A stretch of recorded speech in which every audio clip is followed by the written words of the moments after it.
the laptop.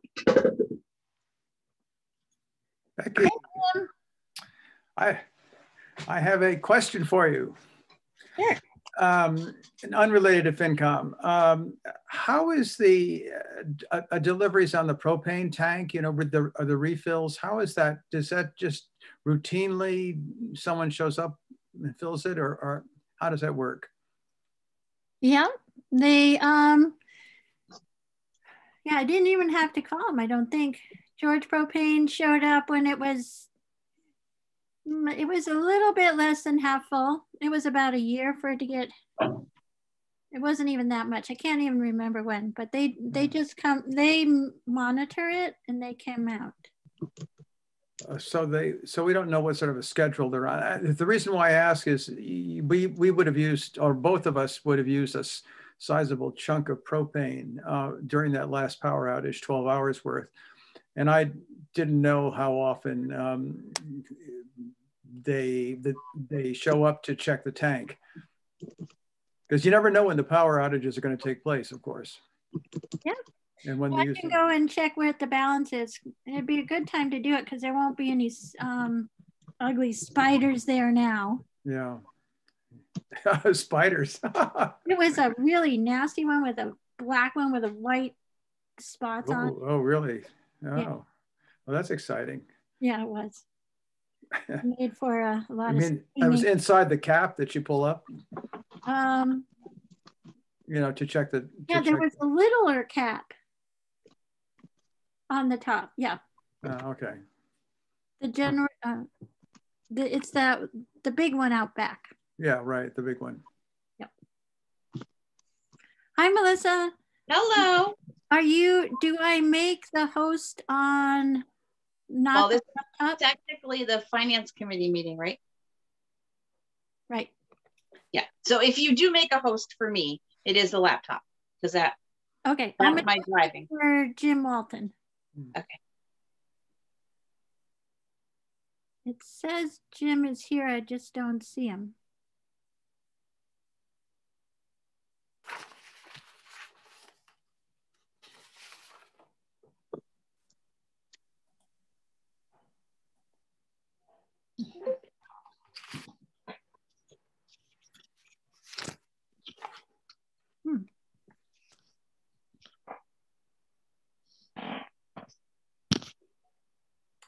Oh, Jim Walton is trying to get in the 16th meeting. Here he is. Oh. Hi, Jim. I just had a notice we tried to get in the meeting of the 16th. Oh, it lets you know that? Yeah, you guys, it's like Big Brother. Becky, you are all over it. I know. It's really fun when people they check it out like 3 days ahead of the meeting. Becky, you're scheduling too many meetings. Oh my God. Yeah, we'll get through this. It's that time of year. Jim, I'm gonna put you as co-host. Uh-oh. In case we call upon you to post anything. Okay. And Melissa's glad not to be the co-host. Well, we're the ones that are hijacking your meeting, Jim. Okay, we can handle it. Well, we kind of put ourselves on your agenda. Okay. we can handle it. Okay, good. Mm-hmm. And the school committee, I saw Dan. I'm not sure anyone else is here from the school committee. I know a couple of them have standing Tuesday stuff, so it's a problem for them. I'm just making, oh, now I can see everybody, or almost everybody. I don't get to see my laptop. There we go.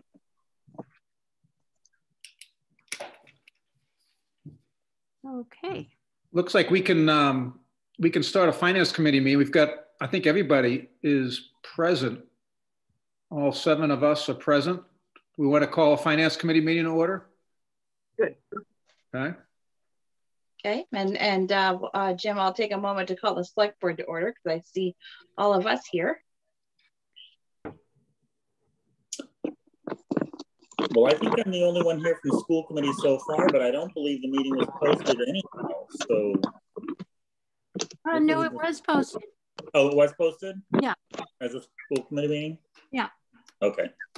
Well, we won't call it to order. We don't have a quorum.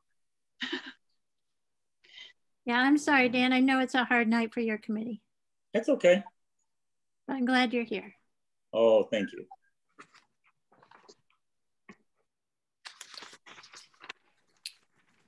So do we expect others from Dan from the school committee side, or do you think you're running it? Well, I think we should just move forward. If they come on, they can join in, but Okay. time is precious. Just keep moving. Okay, so maybe we should start with the regional school topic. Yeah. And Becky, maybe you should give us a little bit of background on what's transpired, just so we're all on the same page. Okay. Okay, so as you all know, we had a 4-town meeting that went not quite splendidly. And afterwards, we had a little bit of time to regroup individually as individual committees. And there was discussion by the select board about pushing for an education piece with the whole 4 towns to get DESE to do a workshop on the statutory formula. I put that out to Mike Morris, and he told me that he would ask the regional school committee to, if they would sponsor that.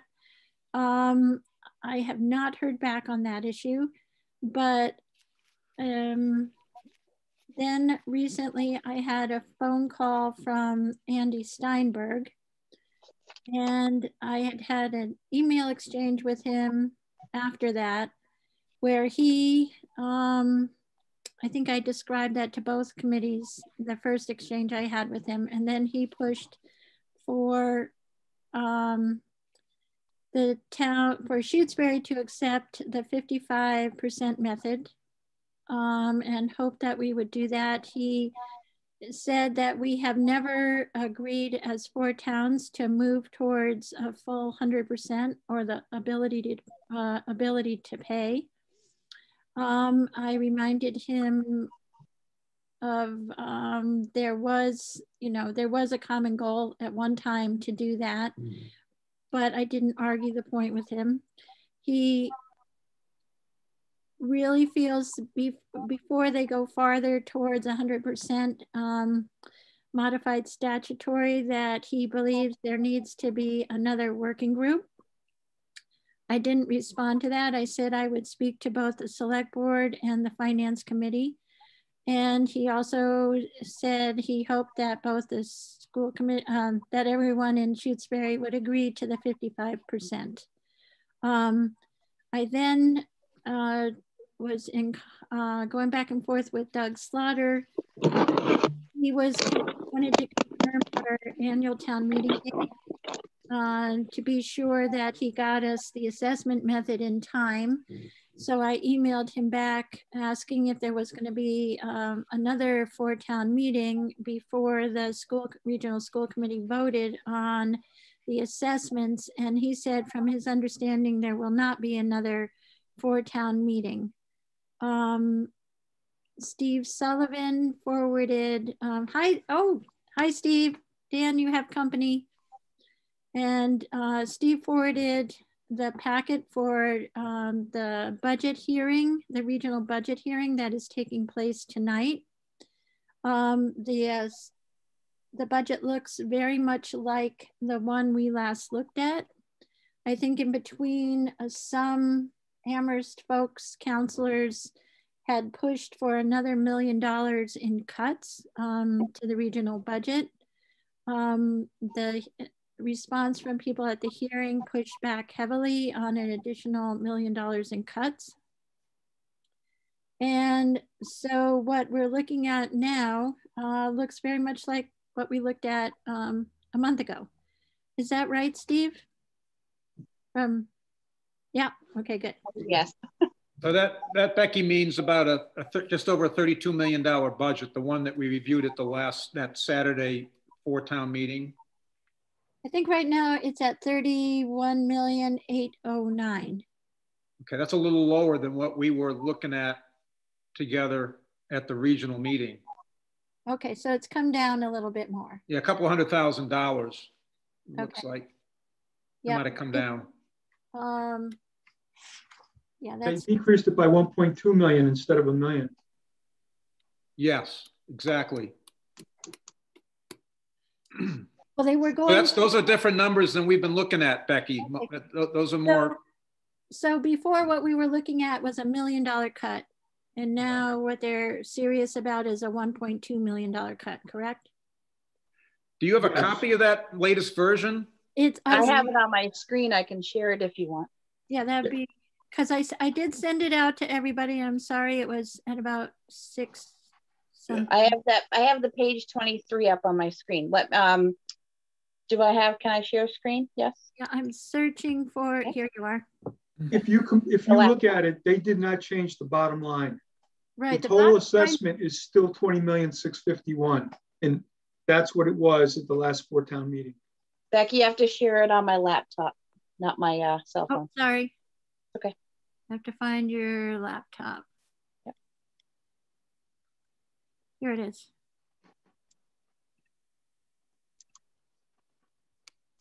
And Becky, you said you've already sent us this? Yep. Just today. Yeah, at 6. Okay. Let me know if you guys can see it. Not yet. No? No.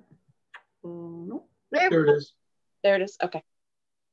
Okay, so I had gone straight for the assessments, as you can tell, and you're right. The numbers up above did go down, but somehow I guess I don't know what swapped out. Steve, do you know where the 200? The yellow marks on the left-hand column show us. Oh, E and D. Yeah. It just shows. Oh. So was that 400 before? Oh yeah, there's also a narration that explains it in that packet. Yeah, the E&D I think is the difference though, because it was 400 before, and they found out that they don't have as much. Okay, so they had to reduce their usage of their free cash, their E&D. Yeah, like Susie said, it was summarized in the.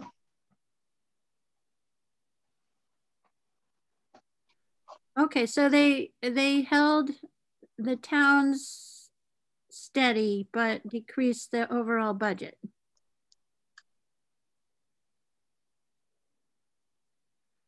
Yeah, I think so. Yep.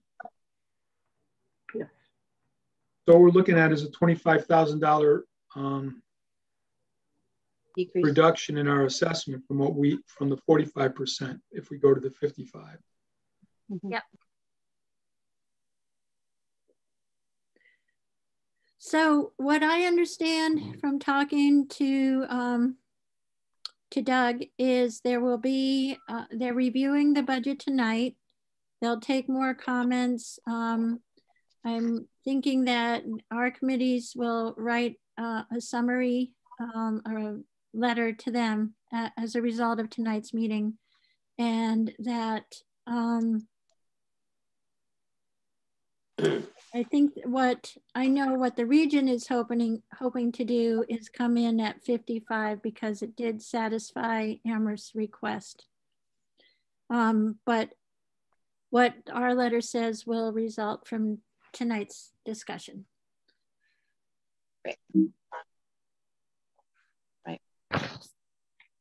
I wanted to thank the subcommittee of the FinCom that put together this summary. It was like reading a horror story. Yes, it was very helpful. Yeah, yes, the sequence. It was. Thank you. A horror story that's not ending. No, something came out of the grave.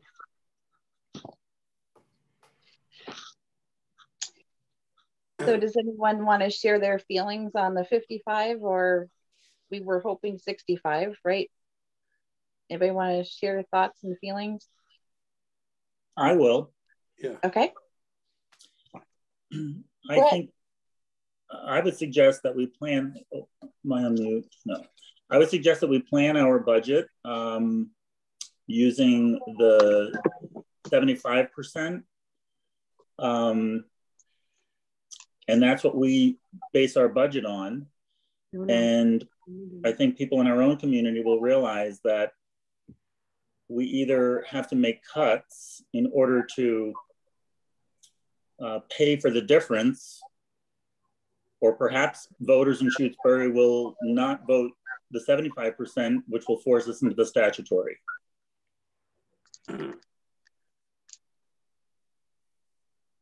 My understanding, it would not force us into the statutory because it becomes a 1/12 budget.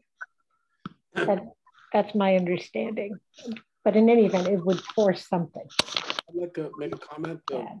Go ahead. I want to remind everyone that we did have these discussions at length some time ago. My recollection was that we saw a drop dead number of 65 for this year. That was, I think, a general consensus between these boards that are here now. I think really, if you go step back here from what Andy Steinberg has suggested or stated forcefully that he wants us to do 55, I think that's to be expected. He was very much against us moving it all out of 45 at the 4-town meeting, and now he's shifted to 55. I think that if we say that after full consideration, we'd be willing to settle for 65. I think that would be a reasonable response. I think it would represent the wishes of our taxpayers. And I think it doesn't make that much difference in terms of the bottom line cost to Amherst, which I think $25,000 for move from 55 to 65. So I would suggest that we remember that our bottom line was 65, the minimum, and that we insist on that, or we strongly promote that settlement of this issue this year.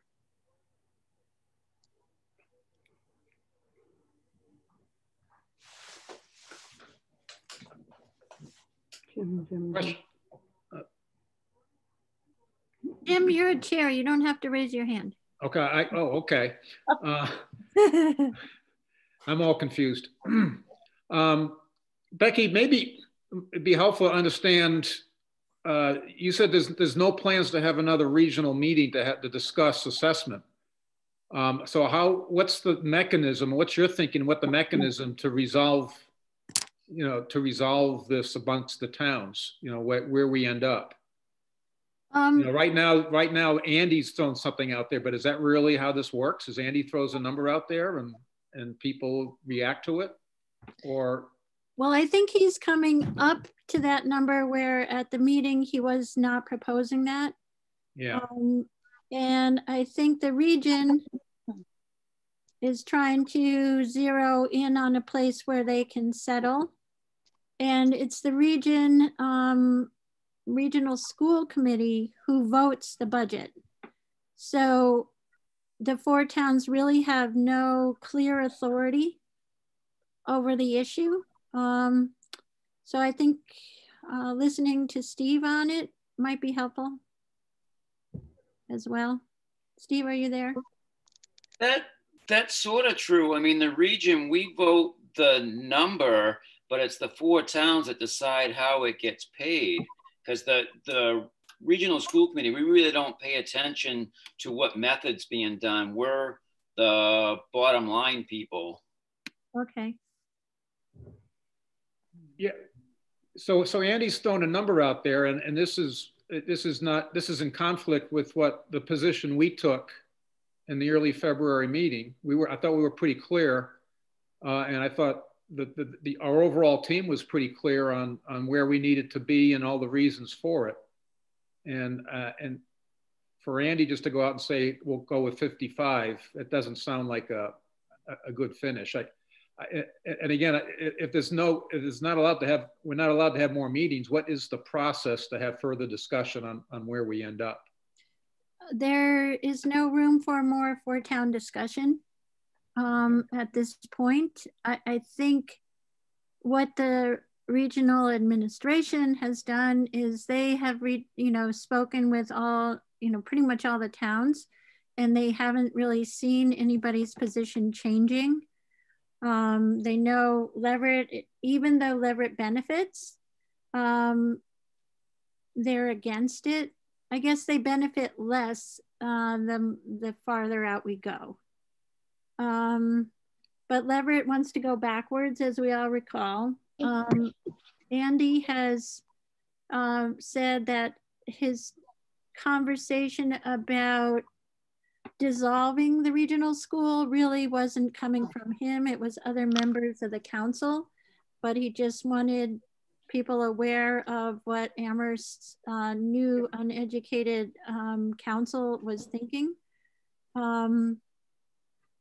which again pushes for the need for more development. I think that's clear no matter what you guys hope to do tonight.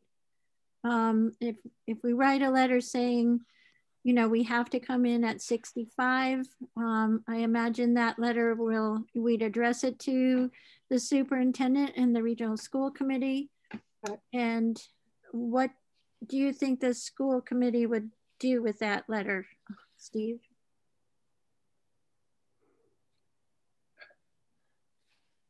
I know Steve is also trying to. No, yeah, we never even get into the weeds of how each town is going to pay, because we just need to come up with that number and get that set so that the schools know what they're doing for the following school year. The school committee really, we never even talk about how the towns are going to do it.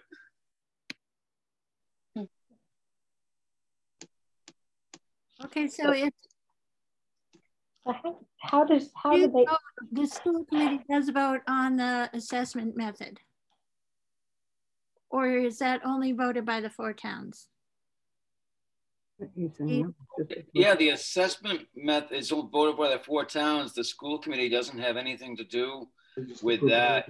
Right. Each town votes the assessment method if it's different than the statutory. Yeah, and we also vote the budget, but I thought the regional school committee voted both of those. But no. I just want to add that I think Steve's point is very important. I think what has happened in the past is we've really missed an opportunity to explain to the community that we support the budget. When you see the assessment method and discussions around that, it comes back to that Shutesbury doesn't want to pay. It's not that we don't want to pay. We support the budget, but we just want to pay what we believe is equitable. Mm-hmm. Right. Susie? We, after the 4-town meeting, and we heard how little the Amherst Town Council understood aspects of it. And then the subcommittee went through minutes and reports. There were like 28 pages of select board minutes. And it's clear that this has never been a fully agreed to situation. And we've had two superintendents, 2 financial directors, umpteen select board members, council members, FinCom members over the time. And so when you see the timeline, you realize how many people are involved in trying to negotiate something that has been very amorphous and not understood well. And here we are again. So having another working group and focusing on getting a balance from the 2 components, which are minimum contribution and enrollment, seems the only way that we can come closer to an agreement. The idea that we are negotiating for different percentages when there's never been an agreement to go there seems not appropriate to me. And so if, in my opinion, if we can go with the 55% modified statutory and work with the working group to identify the balance that we are working for or towards. I think that is a better idea than trying to negotiate when it's not an agreement. I mean, this is all called the regional agreement. It's not an agreement to go to 100% statutory. That's our Shutesbury's goal. But if there's 4 towns involved, it's no wonder we get the kind of reaction we do at the 4 town meetings. Mr. Chairman, may I speak? Yeah, I'm sorry, Jeff. Okay. The other 4, I mean, this has been going on since before 2015. And, you know, if they have revolving members of their various committees, you know, that's just the way it goes. But this has been an issue for 6, 8 years before all these towns. So the idea that we have unfamiliar people, that doesn't hold much water with me. And, you know, it's true we don't have agreement to go to 100%. That's why we're negotiating. If we had an agreement, we'd just proceed along it to our destination, and we wouldn't have to negotiate. But we don't have an agreement, so we do have to negotiate. And I agree with what Dan Hayes said, his position about asking for what we want and then just letting everybody think about going to statutory, because that's what would happen. It would be a 1/12 budget, and that would be allocated according to the statutory method. If the disagreement in the region was over the method, the statutory method would be the one that would be used until agreement is reached. And frankly, a couple of years ago, when I was discussing this with DESC, they changed their policy to reflect that, and they now call it the Shutesbury rule. That's what they call it at DESC. So yes, we do trip to the statutory method for the period that we're in disagreement and that we're on a 1/12 budget. The only thing I can't remember is if the 1/12 budget is the previous year's budget, the gross amount, or whether it is the amount that is current, which would be an increase. I just can't remember which of those it is, but it is according to the statutory method of distribution. So during the period that we had this disagreement, Excuse me, Jeff? Shutesbury would greatly benefit from it. Can we, I think AJ's next and then Becky. Becky, did you want to just address the specific issue of? Yeah, I just wanted to talk to Jeff if I could, Sure. because Jeff, I just wanted you to know when I spoke to Mike Morris 2 or 3 weeks ago after the meeting, I asked him about what was reported to you and written up in that letter from DESE. And he said that they're very frustrated and confounded because DESE has given 3 different interpretations of what will happen if the situation arises, starting with yours 2 years ago. So there have been multiple interpretations given out to the public.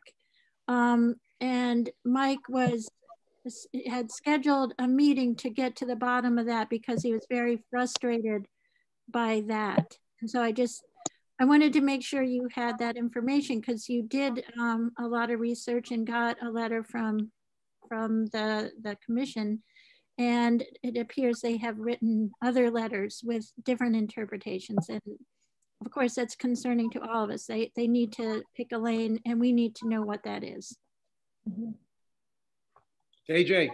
Yeah, so I just a couple things. You know, I think this issue of, you know, the 1/12 budget and what happens if our town residents vote down the assessment method, this all obscures what for me is ultimately the critical point here, which is that we have to reach a compromise with the other 3 towns that achieves a long-term solution to this problem. Having spent, you know, a good amount of time with George and Susie over the last couple of weeks in this subcommittee that produced that timeline and looked into the sort of documentary history of this. What is so clear is that this process has consumed so much time and energy and effort among committees of all 4 towns. And frankly, it's not a good process for the district itself. Like every year they go into this planning and budgeting season knowing that there's going to be this assessment issue that the 4 towns are going to fight over.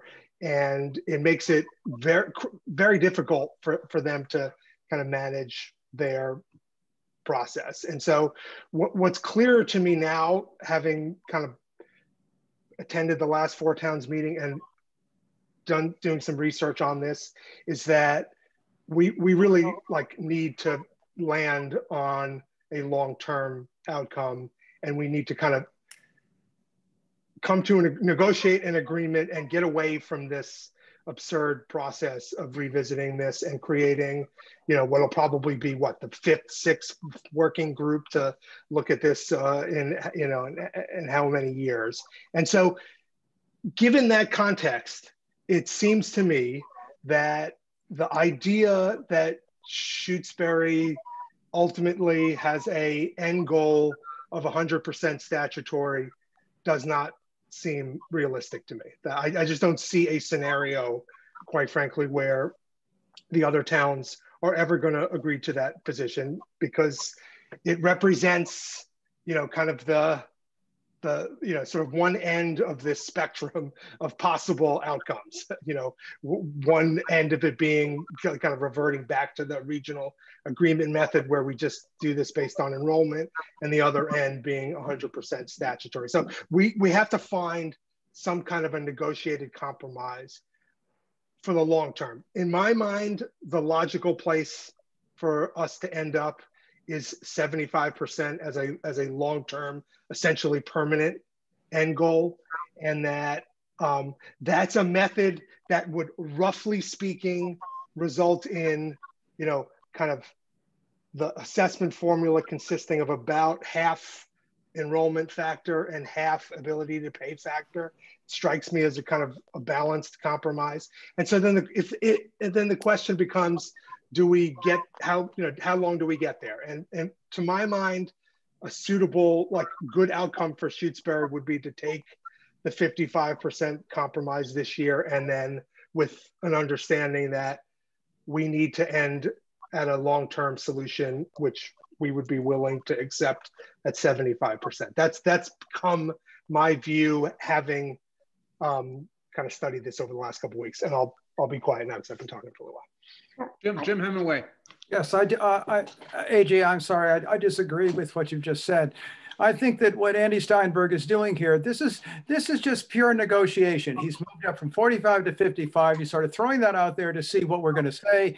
And I think if we come in at 75%, then maybe we will be able to compromise down to 65%, which I think would make everybody happy. This is negotiation. Remember, these towns, we're going to argue about this year after year after year after year after year. But it's a ton of money that we're spending on the school system. And consequently, a long-term debate is necessarily going to be in the cards for us well into the future.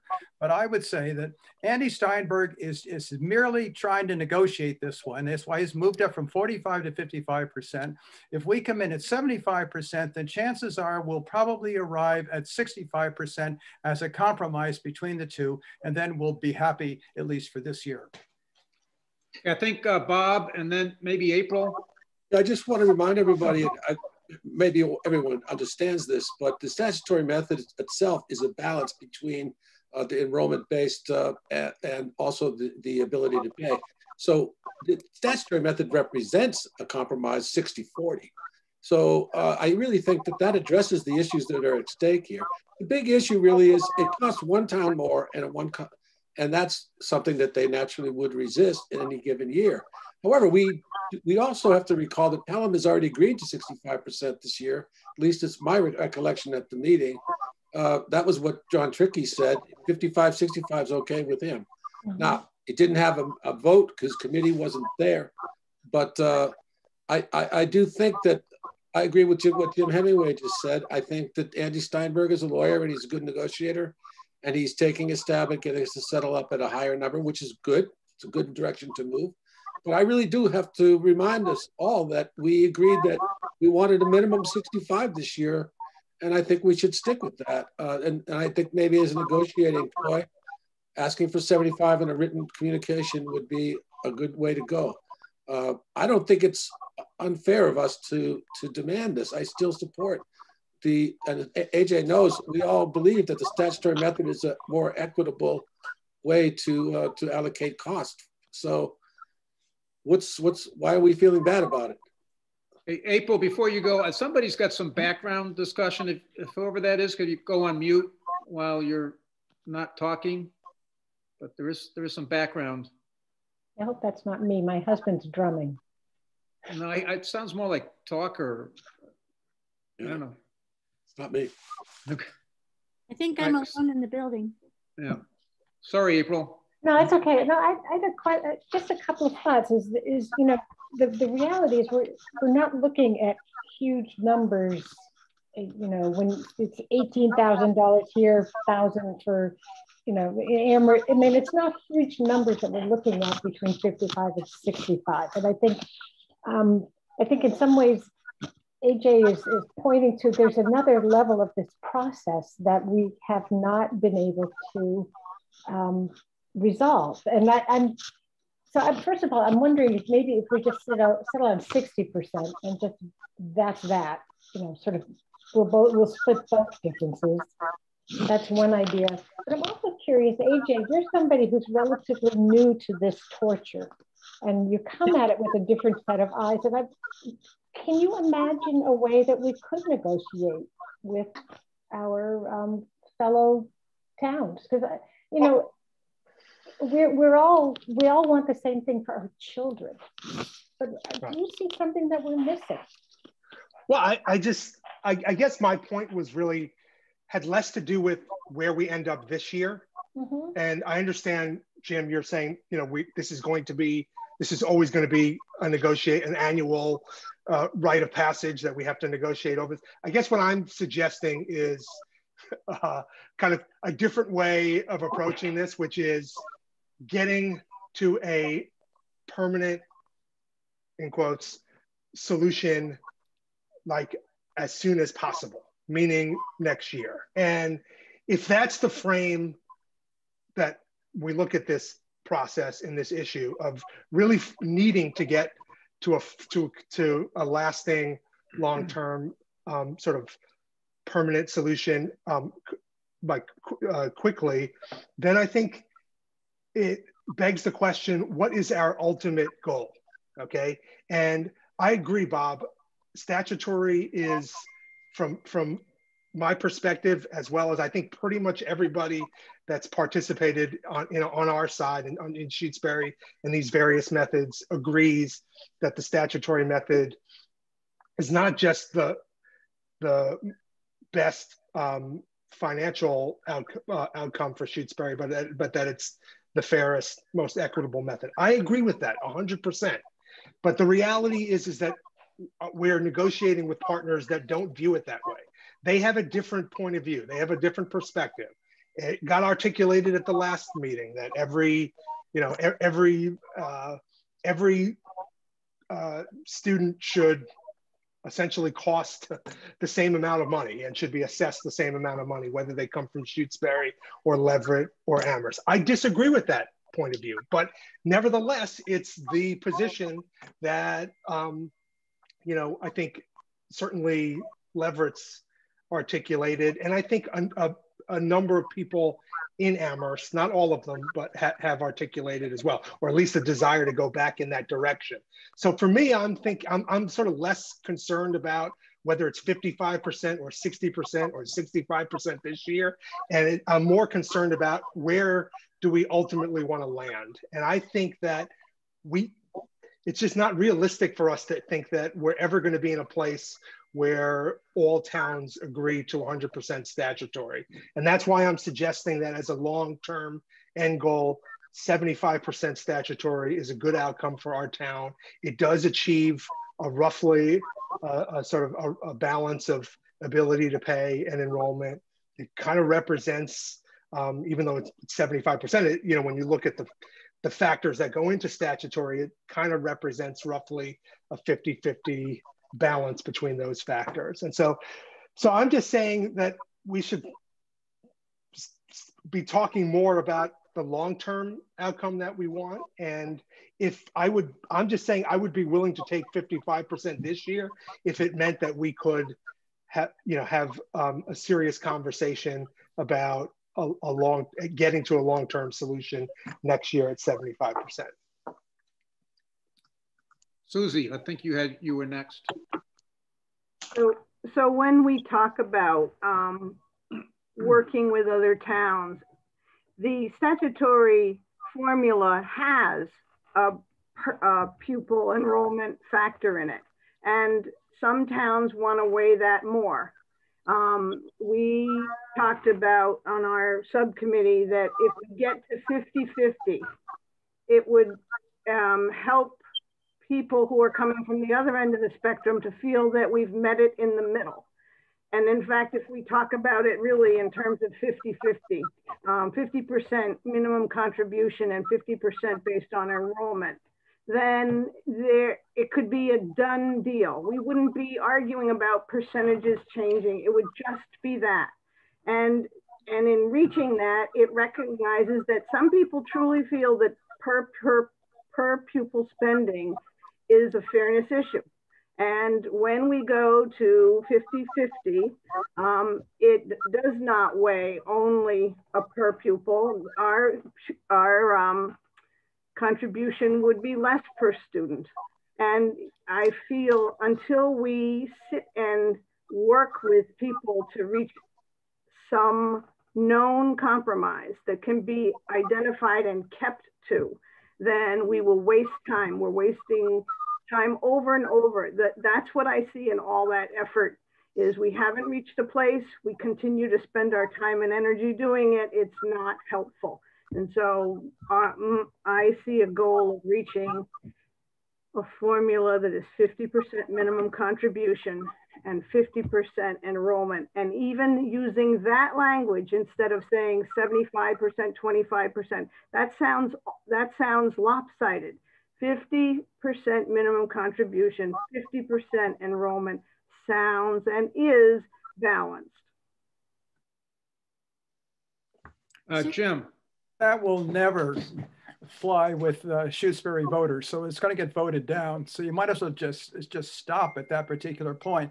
You're all overlooking the fact this is a negotiation with a lawyer, you know, and he's trying to move up a little bit and he's trying to get us to move down a little bit. It's as simple as that. Every year when we come at this, it's going to be a negotiation. A lot of money is involved, and I don't care if we come to there will never be a long-term agreement. We will debate this, you know, from here on in. So let us go in at 75% and throw that out there and see what Andy Steinberg does and see whether we can get him to compromise at 65%. That'll at least keep our Shutesbury voters happy, I believe, and it will keep the whole process moving slowly towards 100% statutory, which is what we as a town are looking for. Yeah, Jeff. Jeff, you're on mute. There we go. Thank you. Just to point out, 72, according to DESE, 72% of the regional school districts across the Commonwealth use the straight statutory method. No rolling average, no fancy stuff, just the straight statutory method. That's the common method used throughout the Commonwealth. In 2015, we had a summer study group that I was a part of, Becky, George, Steve Sullivan, April, you know, a lot of people here were part of that group. We met all summer with Sean Mangano from the Amherst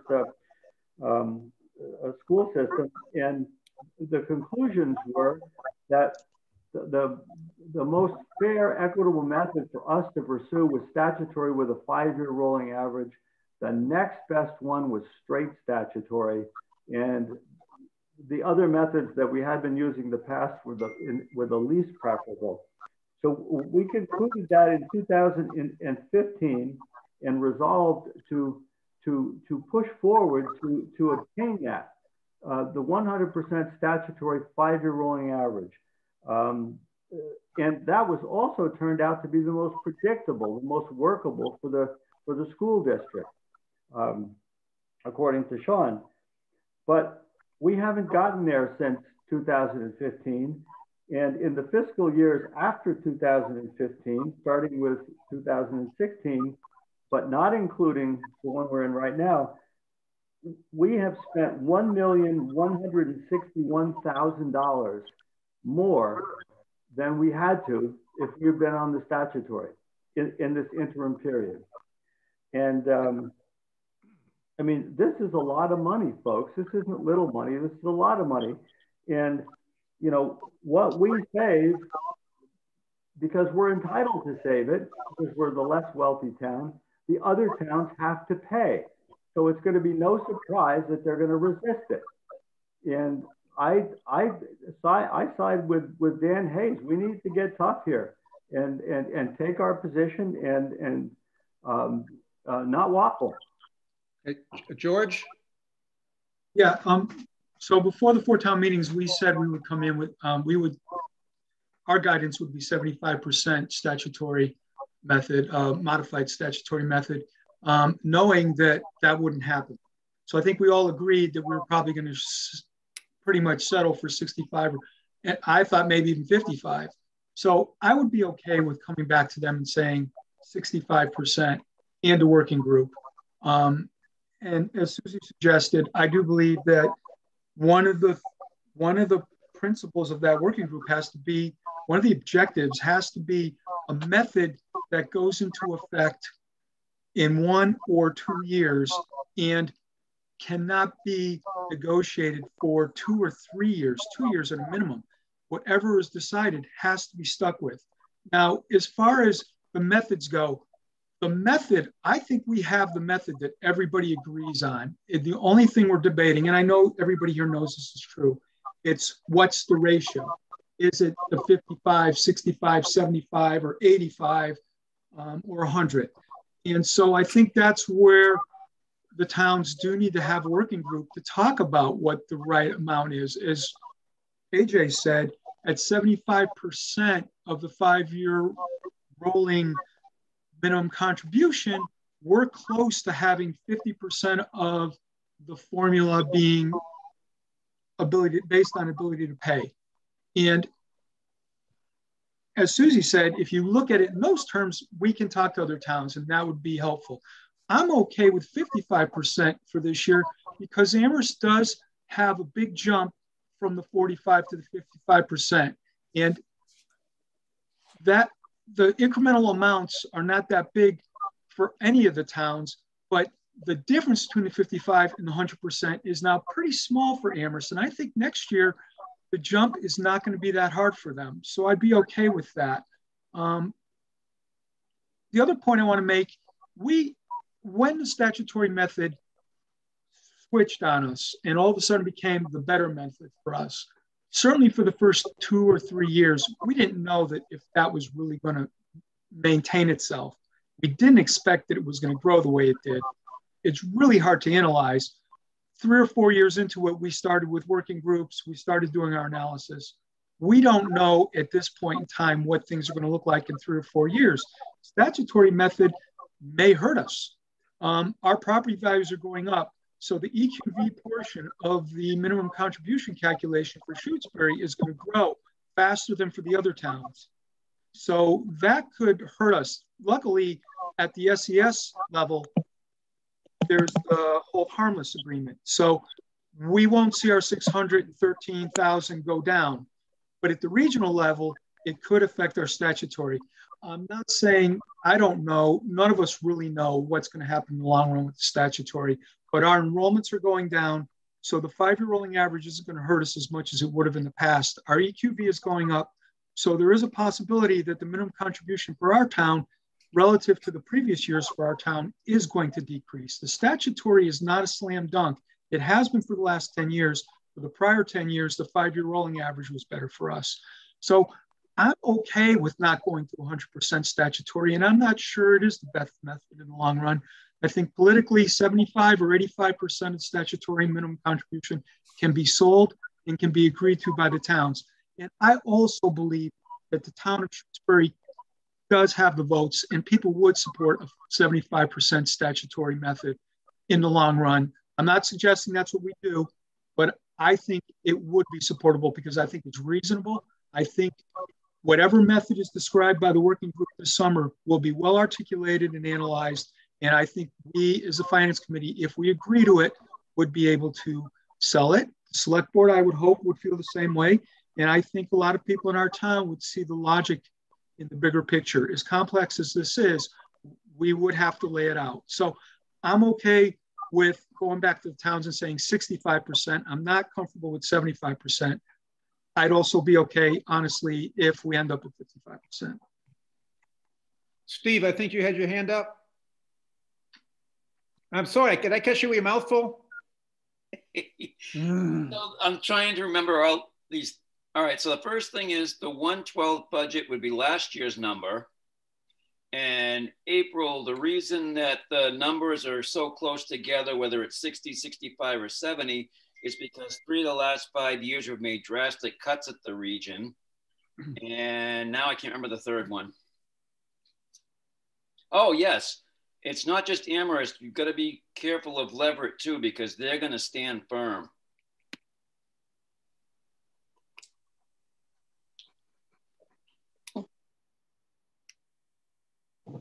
Jim. Leverett will go with what Amherst agrees to. I agree. Leverett's not in, you know, they only have two people on the select board now, and you know, they're in kind of a quandary about this. They're simply going to follow what Amherst decides is, you know, they're going to support, period. Susie. Leverett has said that they are tired of Shutesbury running around and running this negotiation thing over and over, to not have an effort to end this negotiation process and come to an agreement about what is fair and what works for 4 towns, not just living in the center of our own universe.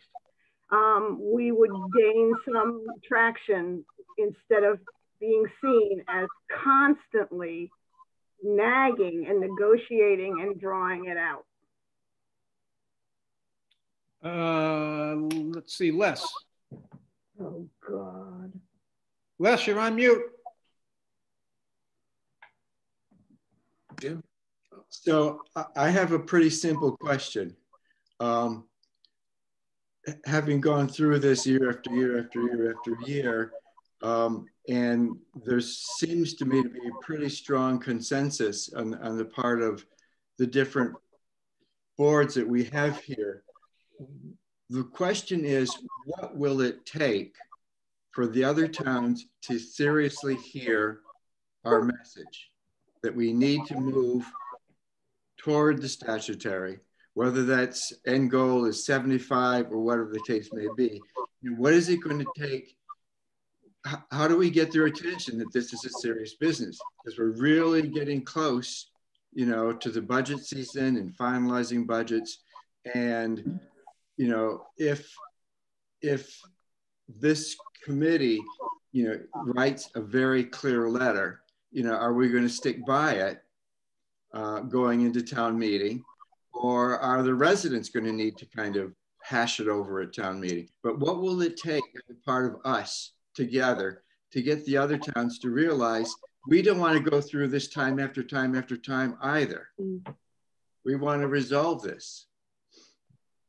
Okay, I think Dan might have been next. And then Lauren and Bob.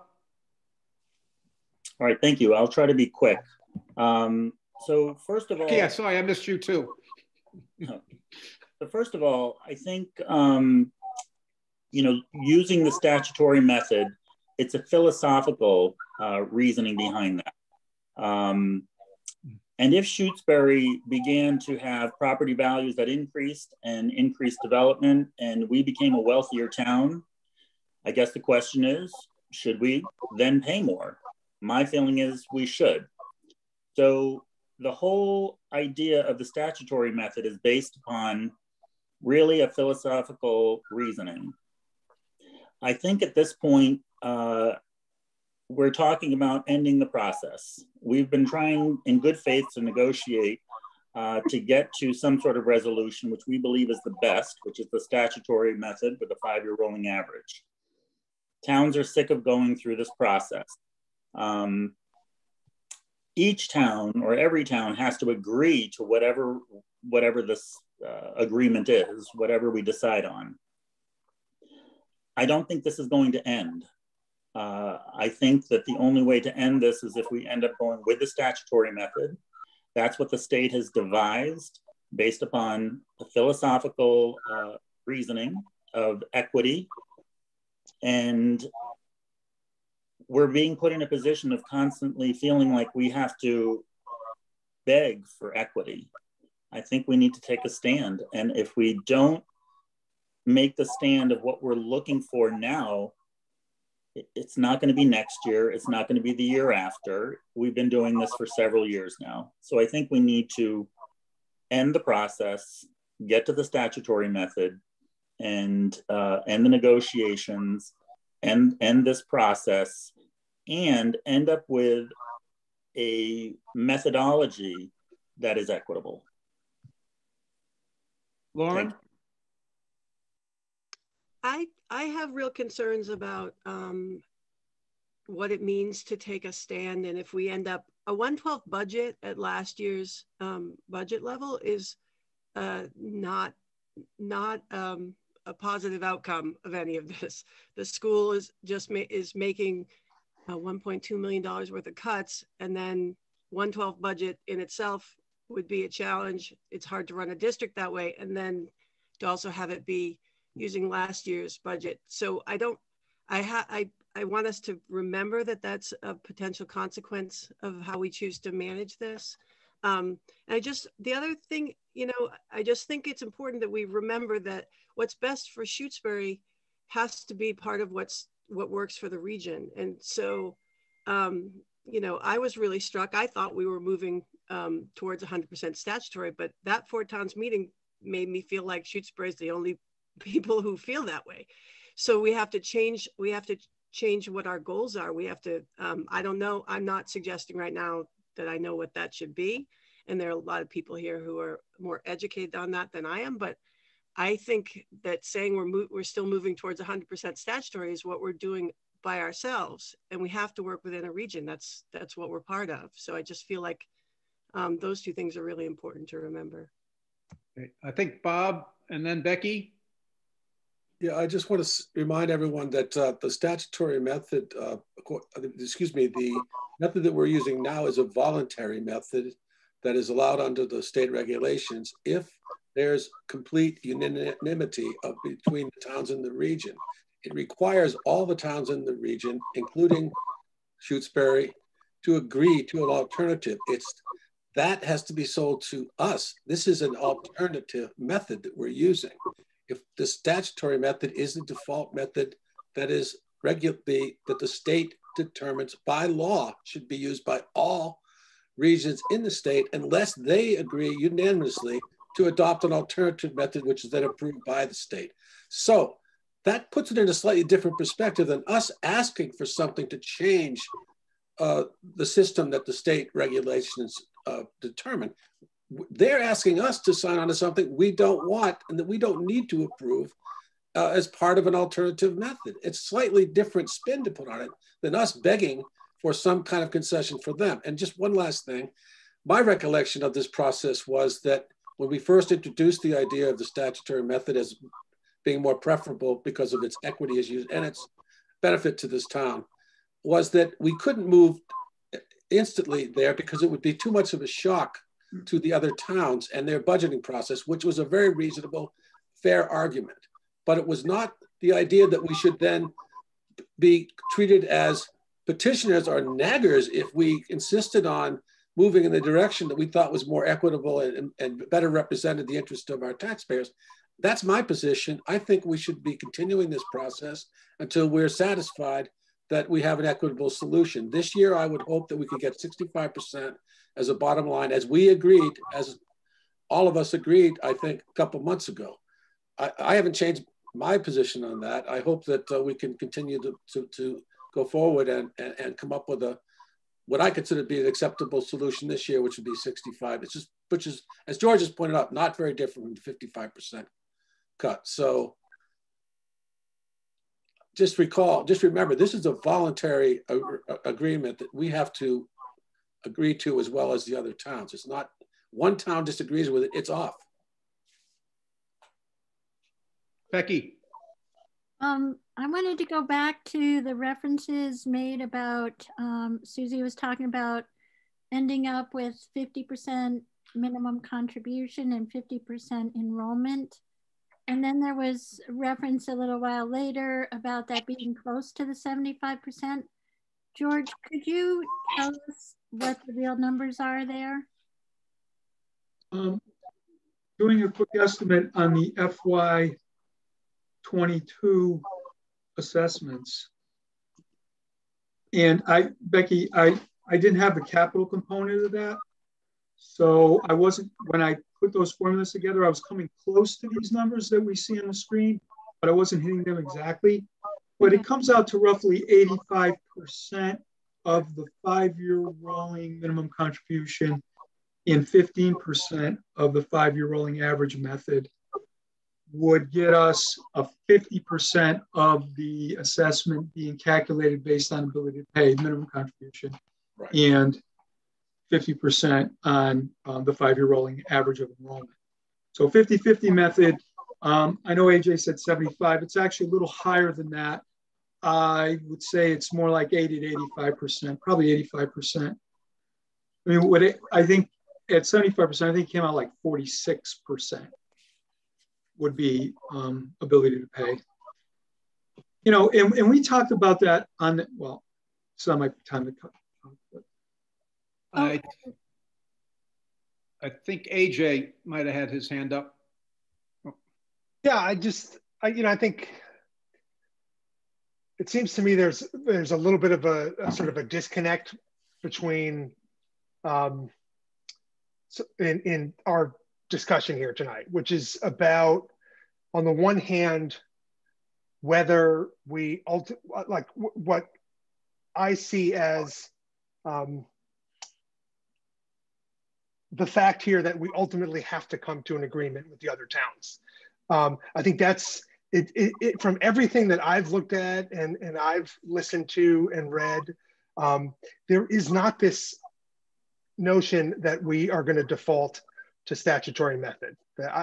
Everything that I've heard about this is that DESE is going to, you know, put the region on this 112 budget and force the towns to renegotiate and ultimately come to an agreement. So I think the disconnect that I hear is that on the one hand, we need to come to an agreement with the other towns and achieve some kind of compromise, whatever that ends up being. And this idea that, you know, it's time for Shutesbury to end this and take a stand, which to me implies that we can sort of dictate this process and force an outcome by somehow, you know, sort of strategically taking advantage of some kind of default option that exists that ends up putting us in the statutory. I just don't, I'm not seeing that scenario anywhere that I've looked or read about. So all of my comments that I've made tonight are all guided by the notion that we ultimately have to reach an agreement with the other towns and that it has to reflect a compromise and that it's not a process where we can just dictate the final outcome that's going to be achieved. Yeah, I think if we could have dictate an outcome, we could have done that maybe several years ago. And I think what we've demonstrated from Shutesbury over the last several years is compromise, is a willingness to continue to work and find a way to move toward a destination somewhere in the future. And I think that has been done, not in a vacuum, but working with these other 3 towns. Right. And we've made progress. We're at 45% today. So from my perspective, this isn't something we're just starting today. This has been a good faith effort on Shutesbury's part for many years, in my opinion. I'm sorry, George. Yeah, I'm just going to state the obvious, but just to be clear, Andy is coming back to us with 55%. We're talking about this as a negotiation. Andy's not negotiating with us about $17,000 between the 45 and the 55, or $17,000 for him between the 55 and the 65. I don't think $17,000 matters to him at all, right? I think we all understand this. He doesn't want to commit to a higher percentage, 65 or 75%, because if he does, he's going to feel like he's stuck with it. In my mind, that's why he's asking for a working group to really analyze what ratio is the right ratio. So I don't think Andy's good. I don't think the $17,000 is it. I think Andy just doesn't want to commit to anything until he gets his working group. Just want to get that out there. I guess Susie might be next, and then Becky. And a working group would include people that have not been in this process. And I do believe that my sitting through the information over the last month with AJ and George gave me a lot more information than I had before. And so a working group is meant to educate other members of other towns, and that in itself can help us reach a compromise. Becky. I guess at this point, listening to everybody, I'm feeling like we should do one of 2 things. And that is we should either, support the 55 statutory because the region needs it this year, or we should put out a strong letter that this should be the year we do 100% statutory. Fiddling around between the 65 and the 75 where it's not really clear, it kind of misrepresents what you're actually getting. The 100% is the 50-50 that we were talking about earlier, isn't it? It's close. It's just off by a little bit. It's 60-40. Basically. Statutory is 60-40. Yes, 60-40, right. But doesn't 60-40 mean that by the state's definition, they must, at the state level, they must consider 60-40 to be fair? So sometimes 50-50 doesn't necessarily mean fair. 60-40 in this formula from a state definition might mean fair, right? That's the calculation of the legislature, yes. Yeah. And I truly believe we need the 5-year rolling average or everybody gets hurt no matter what we do. And that's what we've been able to do. We've been able to work with the other towns. But I think we're going to waste a lot of time and energy in the middle, and either we embrace the 55 and take it to our town with a working group, or we say it to the region, this is the year where it's under 1% difference for every town to get to 100%. Why not do it now? Mr. Chairman? Yeah, Jeff. No. I agree with Becky. That may not happen, but good or better things will happen if we take that first step and show our resolve. Instead of just another year of this round and round and round that we've been going through since 2015 and before. So I think Becky's onto it, and I would support that. Susie. Make no mistake, if we go to 100% from where we are, there will have to be cuts in the school budget. We've already had 3 years of cuts in the school budget. And the town of Shutesbury not only wants to have a reasonable tax system, they want to have a school that is working. And if you keep cutting that school, which forcing it to go to 100% will cut the budget. Steve, I might have missed you earlier. Did you have your hand up? Yeah, I was just going to say that the budget hearing is probably starting around now at the region. And if anybody wants to see it, they can get it on the Amherst Cable television channel. So I'm just wondering if you have any kind of something you want me to say to the region, because I have to leave and go to that, or just say nothing for now. Yeah.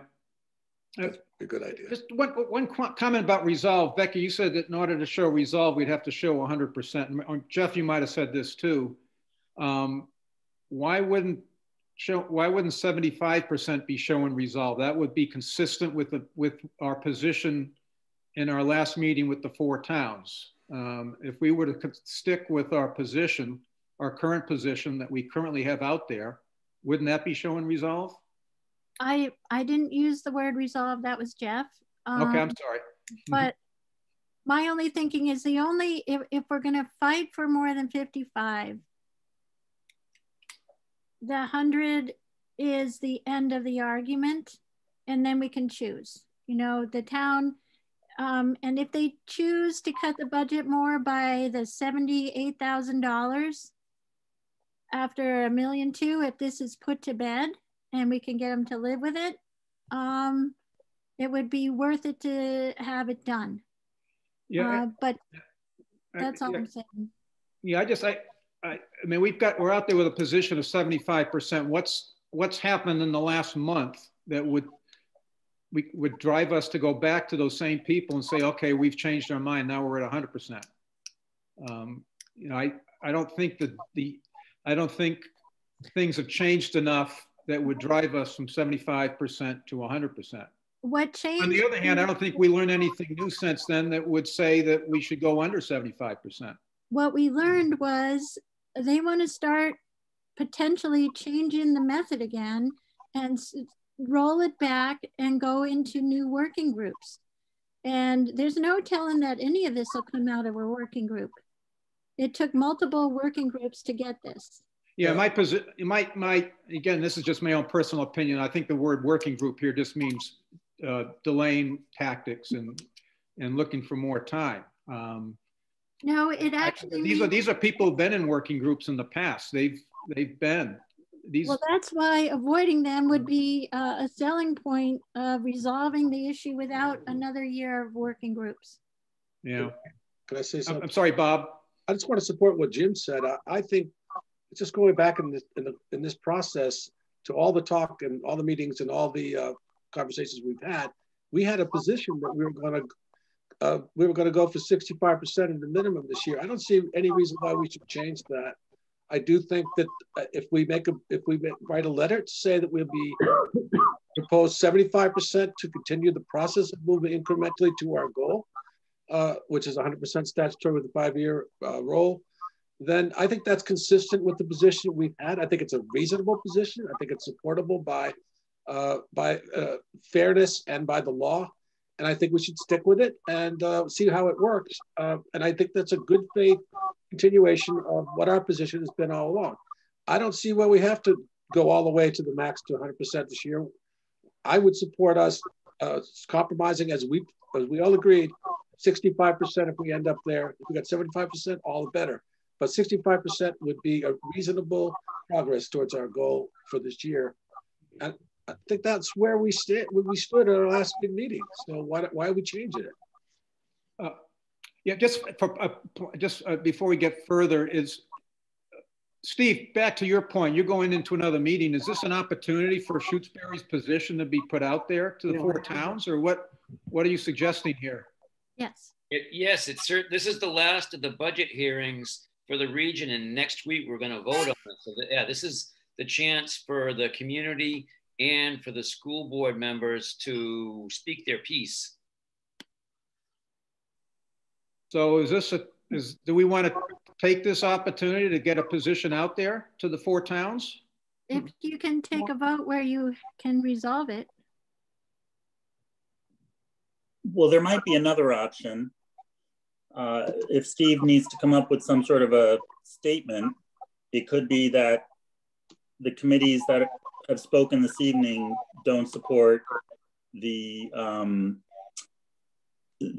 proposal by Mr. Stein.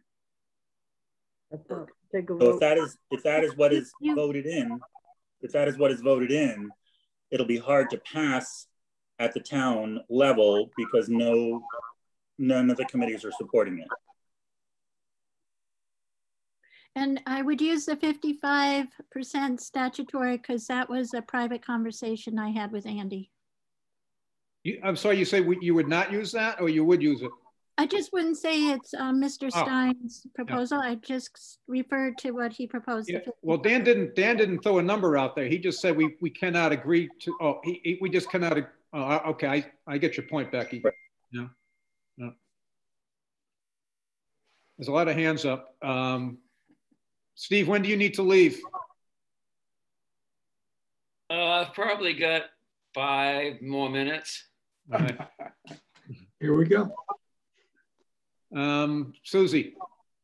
What makes people in Shutesbury think that if we push to get to 100 or something, whatever we push to get to, that some other town isn't going to do exactly what we've been doing for the last umpteen hours?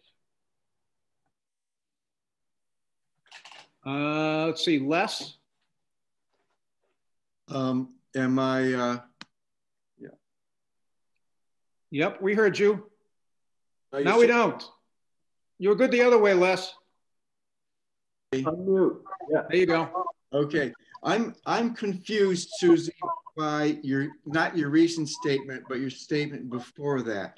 That if Shutesbury continues to get a higher percentage of the statutory method, that means that there's severe cuts in the school budget. I'm confused.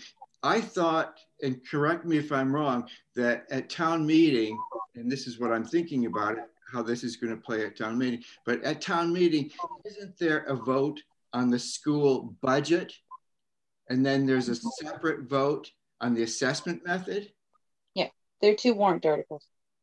Okay, so ratcheting up what we're asking for the statutory method, 75% or whatever it happens to be, is a different vote than supporting the school budget. Yeah, but Leslie, the assessment method, if it's voted down by any town, is going to essentially invalidate the budget number, because the budget is being calculated based on an assumption of what the assessments are going to be for each town. If one town then votes down the assessment method, those assessments that are included in the district's budget are no longer going to. Is that really true? I mean, this big budget, 30 million plus, is going to be calibrated on whether Shutesbury pays 50,000 more or 50,000 less. I find that hard to believe. It's Can I speak, Jim? Yes, please, Becky. Les, in prior years, they have been standing by, like with walkie-talkies at Shutesbury town meetings to report what happens there so they can tell their other towns what they need to vote. Because if we voted against the method, they would have either pulled the vote and not voted, or they would change the vote. So, and they often, have changed their dates to make sure that Shutesbury's first. So Harris is first, though. So the other towns are holding Shutesbury hostage, the whole school budget. They're holding it hostage because we want a more equitable. Well, they're because they don't know if they'll be able to pay the figure that comes out. Right. if things change. They don't know. So they can't know until the results are in. So that, yeah, it's not them holding us hostage. You could say it either way, but the problem is it can invalidate the budget and would. And that's Amherst, because what we don't approve, Amherst ends up picking up the slack if it goes through a different method. So it's us and Amherst. So Amherst is waiting to see what we do. And Andy Steinberg has taken the position that we are not going to fund more than what our assessment is under, depending on the year, the specific method. So that's why, that's what's happening. But George, just briefly, I think that there's Amherst is aware of the budget, and there's a lot of people in Amherst that support higher allocation from Amherst for this budget. And it's not simply Shutesbury that is involved in this discussion with the town financial director, but it's the town of Amherst itself. And I really don't believe that Amherst is going to cut the budget further. I think they're going to come up with the money. And that's a kind of something we've never tested, you know, but I really don't think that, as Leslie pointed out, 50 grand is going to bust the budget. That's all it is, you know, from Shutesbury to Amherst. So it really doesn't make a lot of sense that the budget would be busted for that kind of money, that small percentage, that's really small, a sliver of the budget, you know? Yeah, I think the one thing, if I may, again, I'll say what I said earlier. I don't think Andy cares about $17,000 between the 55 and the 65. I think it's the commitment to the 65 is his concern. Yeah. Jeff. Could I be given permission to share a screen that quickly illustrates what the share of the Amherst budget would be for adopting statutory versus what Shutesbury is for not using it? It's just a quick pie chart. Well, aren't we under a time? Steve has Steve really needs to hear something from us. Yeah, right. I feel a little pressure there. This is our opportunity. So, AJ. Yeah, can I just follow up on Bob's last proposal, which I think was fair, you know, I think in most ways. The only issue I took with it is that I think it assumes that there's more time for us to go through this round of back and forth where we put out the number 75% and with an idea that we want to settle at 65%. Like I'm not sure that there's that much time or that many more steps in the process for us to kind of be going back and forth. And so if I'm right about that, and I don't know, but would you be open to a strong statement that Shutesbury would only accept and these committees would only recommend it to our town at town meeting, or recommend passage at our town meeting if the assessment method is at 65% for FY22, and we just say that's it. Like we're not going to recommend to our town residents that they approve an assessment method that's south of that number. And instead of just adding this additional step of back and forth of us putting out a larger number and haggling down to 65. I would support that. If we make a motion, I would vote for it. But it has to be clear that this is our bottom line, not because that should be our bottom line. And then we recommend that we just follow that commitment forward, you know. But I would vote to support that if you made a motion to that effect.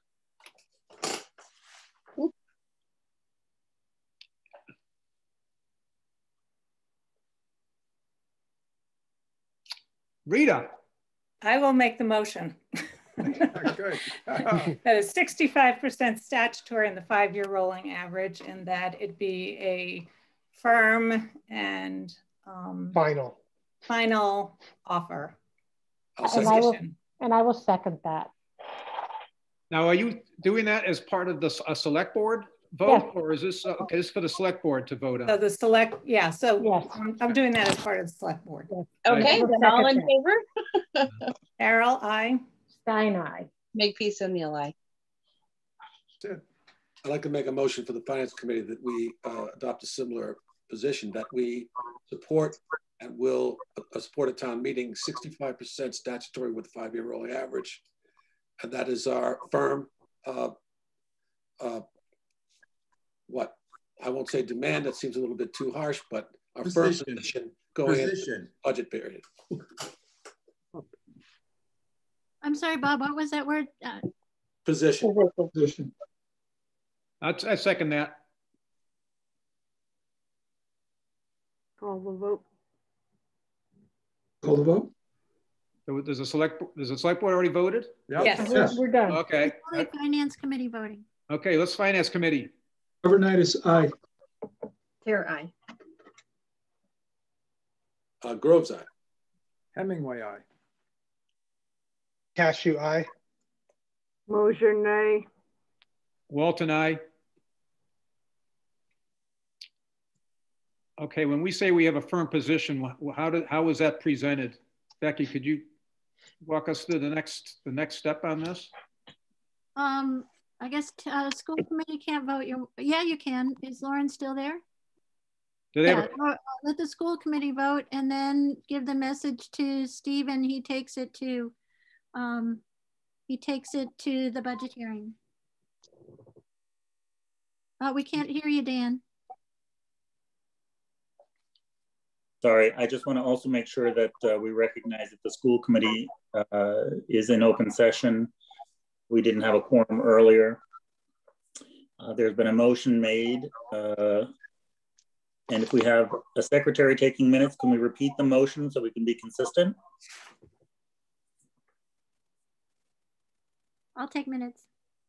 Okay, can you repeat what the motion was? Oh, AJ's got it. Not quite. Let's see. Shutesbury's position is that it is willing, or that it was willing to accept a 65% statutory 5-year rolling average. With the 5-year rolling average. Yep. Okay. For FY22. The language I heard is we will support. This is yeah, we will support, and Rita was town officials. Okay, so the school committee will support a 65% 5-year rolling average. Statutory 5-year rolling average. Statutory 5-year rolling average. Do we have a second? Second. Okay, all in favor? Hayes, aye. Thomas Bacon, aye. Sullivan, nay. Okay.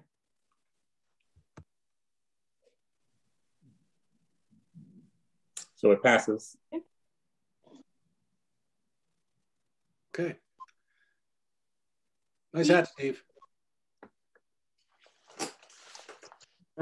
Shall we adjourn? How this is, can I just make a suggestion for Steve as to how this is presented? That this is not like our latest proposal to be negotiated with, but this is what we're budgeting for. We're going forward and we're budgeting for this. Yeah, and in support of what Jeff is saying, we talked about this is a firm position. There's no further. We felt very strong about our 75%, but given the spirit of negotiation, we are willing to come down to a firm 65%. Susie. We did not talk about saying that we would implement this as a budgeting tactic in our votes, and I don't want to start discussing that right now. I think Steve can go with what he has. I think George. Are we also going to tell them whether we support a working group or not?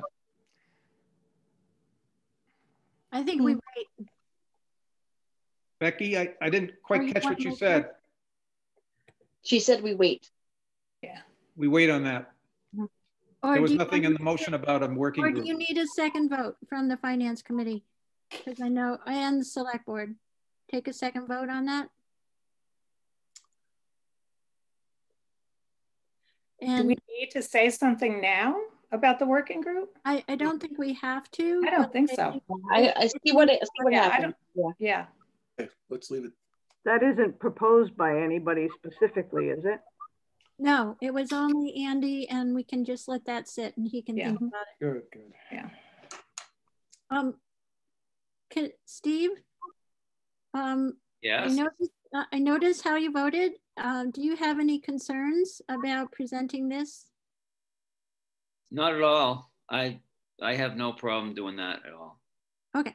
He's got his headgear on. He's ready to go. This is my comfort hat.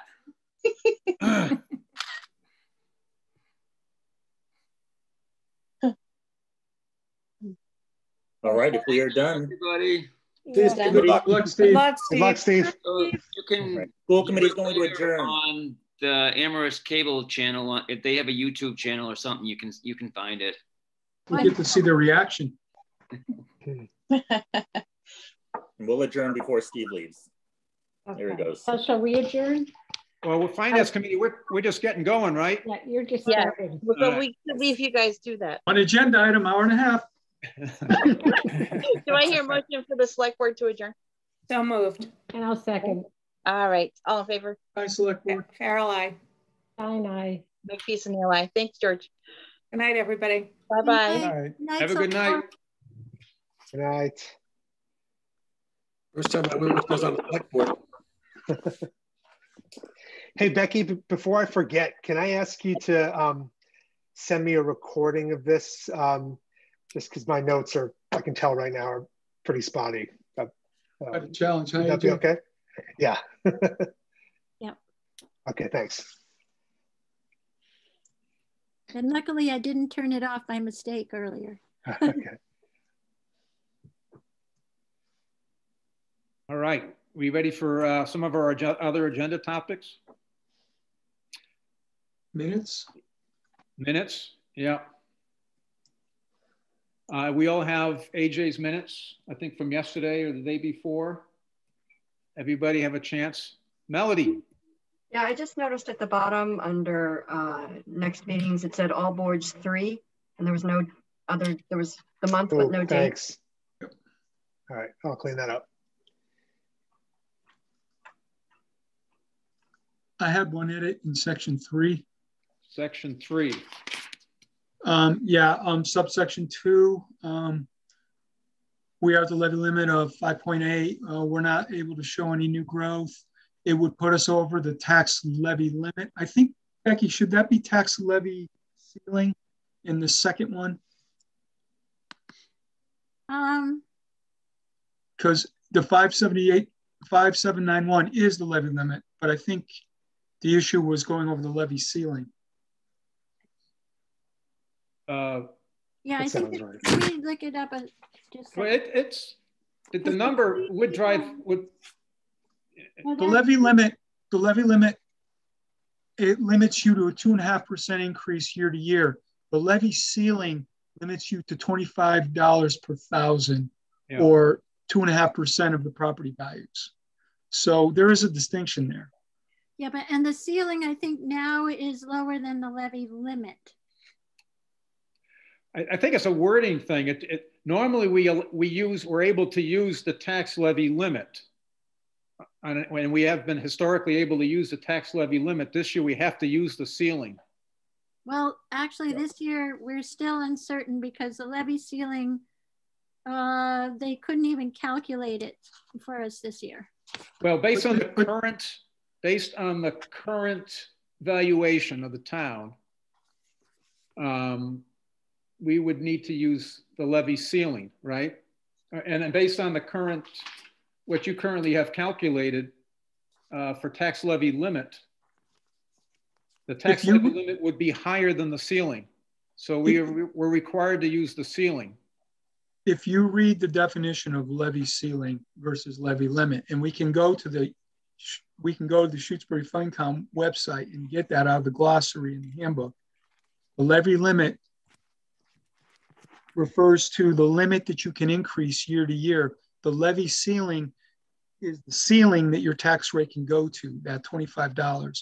It doesn't really matter. This is minor. Nobody's going to make notice this, but I see. I think technically it's the tax. I personally think it's the tax levy ceiling is what we're referring to, because new growth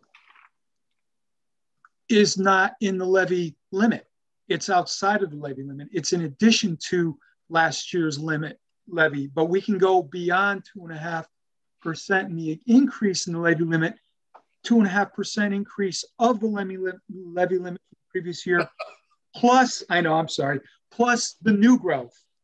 So the levy limit is not the reason why we couldn't put in the new growth. New growth. I see. No, what's so either way you do it, because right now it's telling me, the state is telling me my ceiling is 0. No sense. So let's get that. That's fine. It's just a minor distinction. So yeah. AJ? We'll talk more about it. Yeah, but I guess the way I interpret this is we cannot use the levy limit for our calculations for this fiscal year, which is, I think. No, we have the levy limit. We have a levy limit, but we can't use it for our, I wonder if we should look at this revenues that you've presented to us, Becky, the 22 fiscal year revenue. Let it go. It's okay. Yeah. It's not worth the effort. We got enough work to do. AJ, section 6, the third bullet. Jim Ball represented FinCom on the town's administrator's contract negation. Oh, thank you. That's a good way to put it. Sorry. Sorry, Becky. I'll just give it time. Freudian slip. Susie. 2 things. Also in the future meetings, was the one for 3.9, is that really supposed to be 3.16? Yeah, that whole list has to be updated. I didn't change the dates there. I totally slipped on that. And the other thing is maybe what I'm hearing from Becky is we have to wait to know our revenue numbers, including levy limit and levy ceiling and new growth, and how it's all going to hang together until she hears from the state to work it out. Is that right? I think I'm comfortable with what we're using for revenue. It's how they explain it so I can get answers for you. So I don't think they're going to change what we're doing because we're staying within our levy limit because of the excess levy capacity. So if we didn't have any excess levy capacity, I would say yes, but we do, so we're good. We just need those answers to have better understanding. So when will we see the revenue numbers that are good and solid and are at least more clear than what we saw last time, Becky? I believe these are clear, what you were given. I mean, that they are going to be what they end up to be. But the assessor and I need to sit down with the DOR and make sure they can explain the questions that were being raised by George earlier. So I can explain to you why it's a little different than before. But I don't think that undermines the revenue projections that are here. The bottom line is still 6.6. Right, the bottom line is what, because we 6.667. Yep. Okay. Okay, I like the minutes though after those amendments. Can we make a motion to approve the minutes as amended? I second that. Take a vote. Arvanitis, aye. Artier, aye. Groves, aye. Hemingway, aye. Cashew, aye. Mosier, aye. Walton, aye. Okay, we got another agenda item knocked off. There was, as part of the school assessment, I had included in there subcommittee report. Do we want to, Susie, AJ, George, I think you all part of that. Do you want to spend some time on that?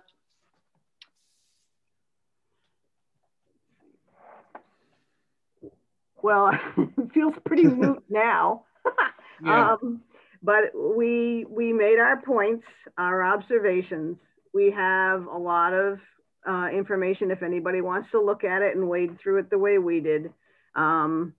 I personally am hoping there's a working group because I feel even people, it helps me understand how I would present this to the town. And I think other people could benefit from that in all towns and in our town. Yeah, just a comment. I was looking through the six observations you all came up with, and the one, and it's addressing the amount of time. I mean, and this is not a new thing, but we just look at how much time we've absorbed in this whole process over the last couple of months, and when we look at our overall town and the overall spending in this town, and what percent of that spending involves different options with regard to these different assessment methodologies, it's a relatively small piece of everything I think we should all be focusing on. We've got I think a lot of other priorities. And I guess, I don't know whether it's just, for whatever reason, it's taken a lot of time, I think. And as a result, other things are going by the wayside as far as areas for focus. And it's just a concern. And so just speaking to your observation number one. And I think, Jim, if I could just say one thing related to that point is that, what I've really heard from the superintendent specifically in the last 4 towns meeting, and then I've been watching all of the regional school committee meetings. There's a level of frustration that I think the district is experiencing with this process that I think is sort of really ratcheted up, and I think that's a big part of my feeling about really needing to end at a long-term solution, like sooner than later. This is just not it's just not part of a good budgeting process for the district to be in this position every year. Yeah, and I just think us as a finance committee, we've got to decide how much time and energy we have to allocate to this topic and make sure that we have adequate time for all the other things that we need to be focusing on too. Just within our finance committee in Shutesbury. Yeah, somebody else had a hand up. Maybe not. Just a question on number 5, observation number 5. It talked about the 1/12 budget, and it said this process is likely to result in further cuts. Why would it end up? I guess my question is, why would there be cuts likely? Susie. If Shutesbury decides not to go along with the assessment method that's laid out in the budget, somebody else has to pick up the tab. So that cost shifts to other towns. And in that case, if they don't feel like they have the money, they can and will cut the budget. Bob thinks that maybe they have deep enough pockets, they would resist that and they would go ahead and pay the differential. But if one town doesn't pay the part of the assessment, some other town has to pay, or the budget is cut. Okay. And I just want to add to that, Susie, it's only one town we're talking about here, Amherst, because I really think that that Amherst is driving this process. They're the big dog. They lay down the markers for everybody else. Then they say, this is in stone and you people have to deal with it. And anything that you change, we're just going to keep this the same, which will result in a cut. I personally don't think that that's a politically tenable position for them to go forward with, but we've never tested that. I really think that it's just a way that Andy Steinberg negotiates with us and basically pushes us around, Mm-hmm. Bob, the only thing I would say to that is that they've obviously been willing to make significant cuts for several years in a row now, and they've got a significant number of town council members who actually asked for $2 million worth of cuts and agreed to, for a compromise, I guess, to 1.2 million. So, I mean, I do think that there's a real, there are real pressures within the town of Amherst to cut the district's budget further than even more than the 1.2. And I don't think we should ignore that. I agree with you, but you know, they have they support education, and they have a lot of people in their town that are voters that support public education too, you know. And you know, they basically the ones that said to us, this is the cut. And our what we're paying this year to the school, you know. Frankly, Leverett, Pelham, and Shutesbury would have supported a bigger budget than what we have. But Amherst laid down that marker. Yep. Can we not spend our time on this anymore? I mean, we're conjecturing about things that I don't want to spend any more time on this. That's my vote. George. Yeah, I was just going to say, this year they cut it by $1 million. We're doing it because of them, and they did it before. They did it for the tune of $1.3 million 3 or 4 years ago. So Amherst isn't just blowing smoke. Amherst has done it more than once. It's on them. Okay. Any other comments? All right. I think we all have these documents. We have the 6 points. We've got the chronology that you all put together. It looks like a lot of work and effort there. So I think we as a finance committee need to digest all this and take it in and use it going forward. Just one last comment on the regional. And Becky, you talked about having someone come in to do a presentation. Is that still happening, or is with all these other things going on, has that just been stopped, that activity? You're on mute. It's dependent on Mike Morris getting permission from the regional school committee. From what Steve knew, the question had not yet been asked, and I emailed Mike Morris again to find out if he was going to plan to do that, and I didn't hear back. Okay. All right. We move on. We got a bunch of items. We've got about 8:45. Becky, you put in Finance Committee reserve transfers. Is that something you added? Yes. I have a request from the fire chief. He,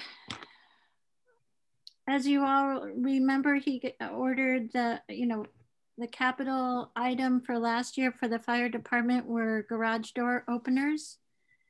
And the quote did not include the electrician's costs. And the fire chief had the electrical work done by Pachoric, who usually does our electrical work, much of it in town. And at this point, he thought it was just going to be time and materials. He didn't get a quote. And the cost came in over $4,000, which Walter was very upset about and aghast. We've had repeated conversations with Pachoric. He's reduced the bill $500. Well, I guess it's about $600 down to $3,500. Walter had planned on $1,000 for the project. And I told him we have to come for a request for a finance committee transfer for the balance. I've been working to get it lower, but I haven't gotten it lower than the $3,500.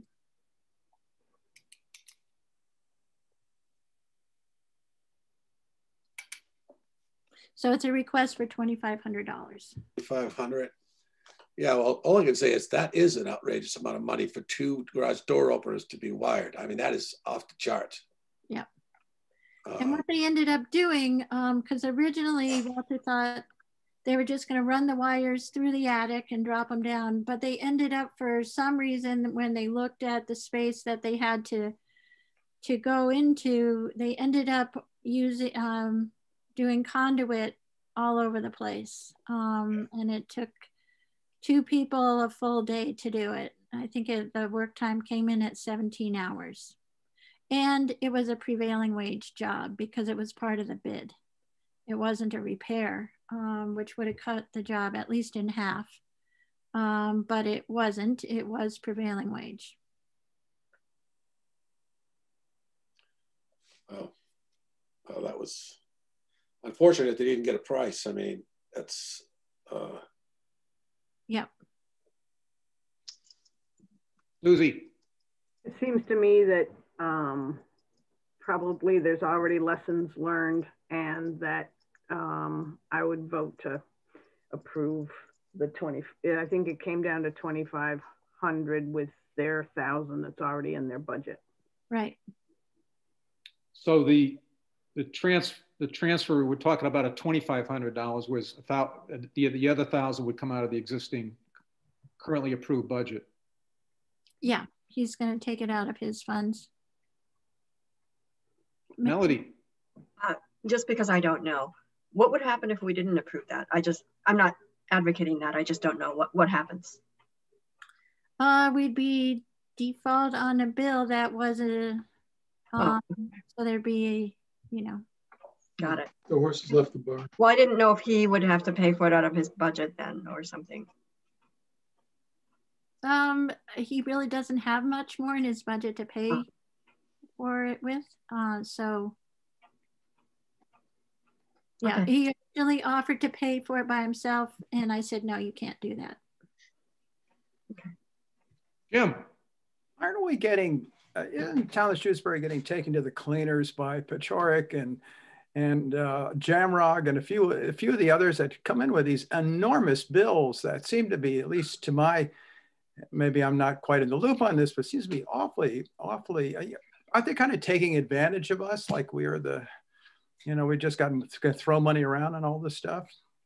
For the most part, I have always dealt with estimates when I've worked with Jamrog and Pechoric, and I've gotten bids that are lower than other people, and that's why we've gone back to them. So these, this is an extraordinary circumstance with Pechoric, and not, I haven't, you know, they're the ones that did, he's the one who jumped in and got all the electrical and wiring done for the hut and the generator.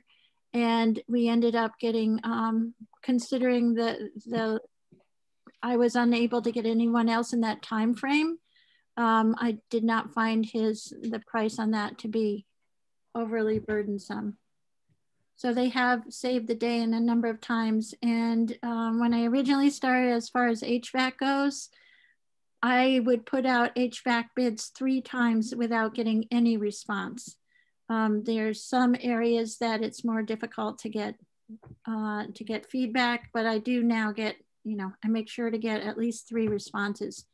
But it's, I don't think that I think this is a bad circumstance, and I can't say you're wrong on this one, but you gotta get your numbers before you commit to the work.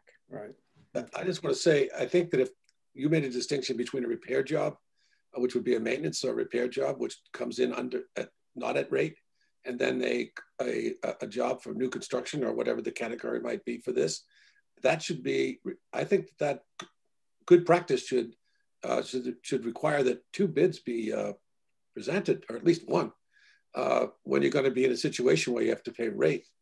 I think unless you have an understanding of exactly what he's going to do, I mean, this does seem like, I would definitely score points against this contract. I've never worked with Pechoric myself, but come in with that kind of a number for that kind of a job of wiring two garage door openers is pretty outrageous. You know that, Becky, and so does Walter. So I would really question whether or not he gets more my work if he can't work with us to put it into it. I know he has 2 men working there and piping it. The pipe's expensive too. Wire is expensive. All the rest of the parts are expensive. It probably all adds up, you know, but we're taking a beating on this, right? He reduced it $500. Yep. Yeah. And so Walter wasn't clear about it being prevailing wage, and that's why we should have communicated with it. I didn't realize that he was doing it the way he did. And sometimes you can't turn time backwards. So No, it definitely was not. I've noticed you can never do it. I'm sorry? Never. You've tried, right, Bob? Yeah. Well, you don't have to if you're perfect, Bob. Right? That's true theoretically, isn't it?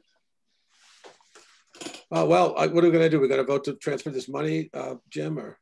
Yeah, as long, once we've had enough discussion, we can have a motion to approve the 2,500. I make a motion that we transfer $2,500 from the FinCom reserve fund for the garage door at the fire station. Did you second it, Susie? Yep, I second it. Any further discussion? Can we vote? Arvanitis, aye. Chartier, aye. Groves, aye. Hemingway, aye. Cashew, aye. Lozier, aye. Walton, aye. Okay. And again, we don't need to sign anything, Becky. You have everything you need to wrap that up. Using the minutes that AJ is so proficiently producing before we know it, and we have them by the next meeting. So we'll be in good shape from the minutes. Okay, so you'll be able to use the minutes for as your. Yeah. Okay. Okay. Thank you all very much. Sorry. We have fiscal year 22 revenue and expense projections, follow-up discussion from our last meeting. One item here, there was a possibility, there was a school meeting, a school committee meeting, a week or so ago, and they would have gone over their budget and over their spending for the rest of this year. Have we learned anything, either Becky or Susie, that might? I think, yeah, we had a discussion with them that it seems like Susie's ready to share. Yep. I just wanted to check, Becky, wasn't there something else that was a FinCom transfer? Either Conscom clerk or? Concom expenses are overrun, but she hasn't given me an estimate of how much she's going to need. Okay. I'll bring it. So you all are aware what has happened to our land use boards. The cost of newspapers has dramatically increased. And Concom has used up its budget at this point, and they will be coming forward with a request. They have switched from the Gazette, who had the highest rates, over to Greenfield Recorder as a result. It might cause some frustration from the public because most people read the Gazette, but it's also online. So hopefully, I think we can still get it onto the Gazette online feature. But it's so much money, you know, that we're going to have to make the change to get to what are we looking at here for a possible reserve transfer? About $500. Okay. And that's not something we're ready for tonight. That's something. Well, if you'd be willing to do it tonight, that would be great. Because it likely will be, you will probably go through most of that before the year's up, because activity is strong for Conservation Commission. But if you could do a $500 transfer tonight, that would be great. You know, I guess my suggestion would be, if we're certain that there's going to be this need and we've had the discussion, why not just wrap it up here? Okay. In the tightly, just thinking of efficiency and whatnot. I'll go with that. Appreciate it. I make a motion to move $500 from the Finance Committee Reserve Fund to the Conservation Commission expenses. Again. George, was that a second? Right. I'm sorry, I didn't quite catch it all. Right, I didn't project. Any further discussion? We're stuck with having to use a newspaper like the Gazette and the Recorder. Nothing, and we can't go to online only, or is that the case, Becky? It's still the case statutorily that it's required. All right. The assessors were able to not have as many of their hearings. They didn't post in the newspaper this year. So gradually on the state level, different departments are starting to allow online only. Oh, okay, good. Okay, thank you. Starting. That reminds me of You mentioned, Becky, you don't get the same coverage with the Greenfield Reporter. What's the value of coverage? Is there something we lose by having less coverage with the Greenfield? Well, less of our residents will see it in the paper. And what's the ultimate outcome on something like this that we could possibly lose? Like, what are we? Most residents are already, all the butters receive notices, so it should be fine. So it's not really a big issue if fewer residents see this listing? I don't think so. I think it's the information is available either on the website or through, like you said, abutters get notified. So that's usually how people, because people don't read all the classifieds every day, and most people don't read the paper anymore. Yeah. Read on them, so. It's a public notice, so the whole idea is it's supposed to be in the paper that people read. So we could put it in the Bangor News or something. Money, Well, Bob, if it's cheaper in the Bangor News, you'd be up for that, wouldn't you? I read the Bangor News every day. I don't know about you, but any further discussion? We have a vote. Overnight aye. Here, aye. Groves aye. Hemingway aye. Cashew aye. Oh, sure, aye. Walton aye. Thank you very much. And back to the school committee. The school committee met on the 25th. They said that Bruce Turner and Jen and Jackie reviewed the budget, and they recognize that they have extra funds because of this unusual year.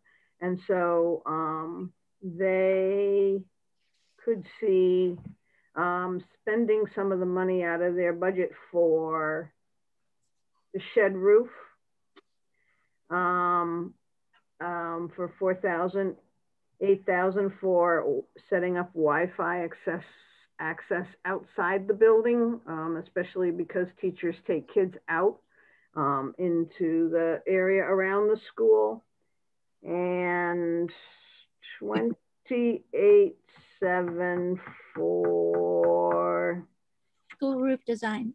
School roof design, right? 28,007? 28,700 for the school roof design. So they recognize that that money could come out of FY21. And if there is more money that surfaces, they would put some of it towards the heat control. And was install the sliders in that list, Becky? I don't have an amount. I think it was, but I think it was the aluminum version at like 16,000 each. Mm-hmm. And he's still looking for a quote for installing the wood ones. Right. I'm sorry, I sort of missed.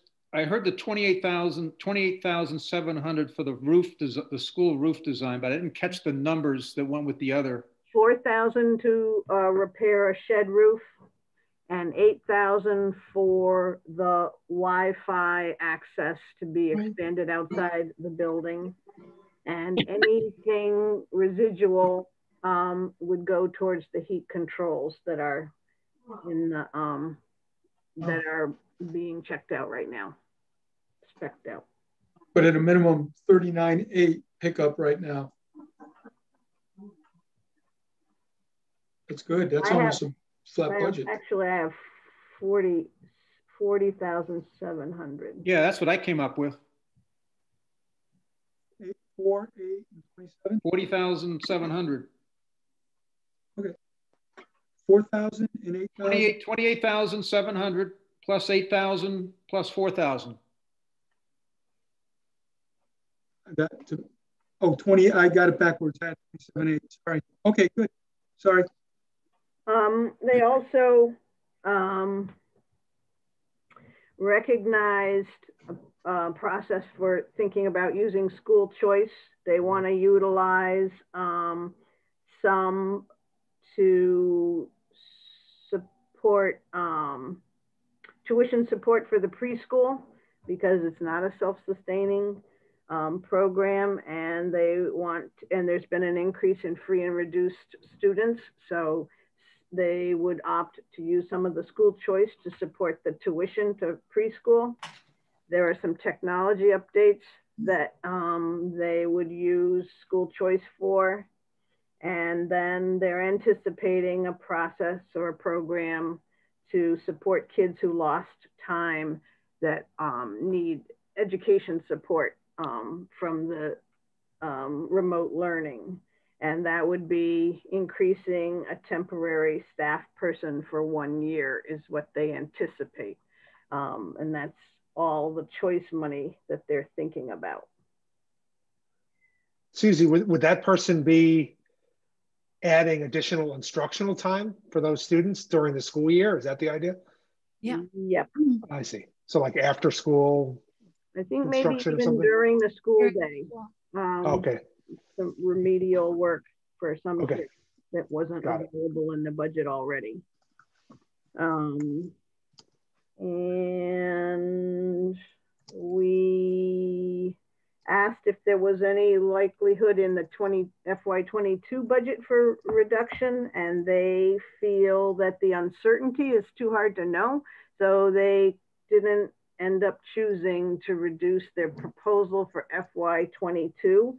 But we did acknowledge that there's been a history over the last few years of them returning money when they had it at the end of the year, and also that when they didn't anticipate something coming to the town and asking for it and having basically a trusting relationship or honest relationship. And so if, because along with uncertainty about expenditures is uncertainty about the aid that might come out of the relief package from the national level and any other kind of federal money. If they end up getting some federal grants that can relieve or lessen their FY22 budget, they would let us know. So we tried to make sure we were empathetic with each other's dealing with uncertainty, especially now, and that we would communicate with each other as things change.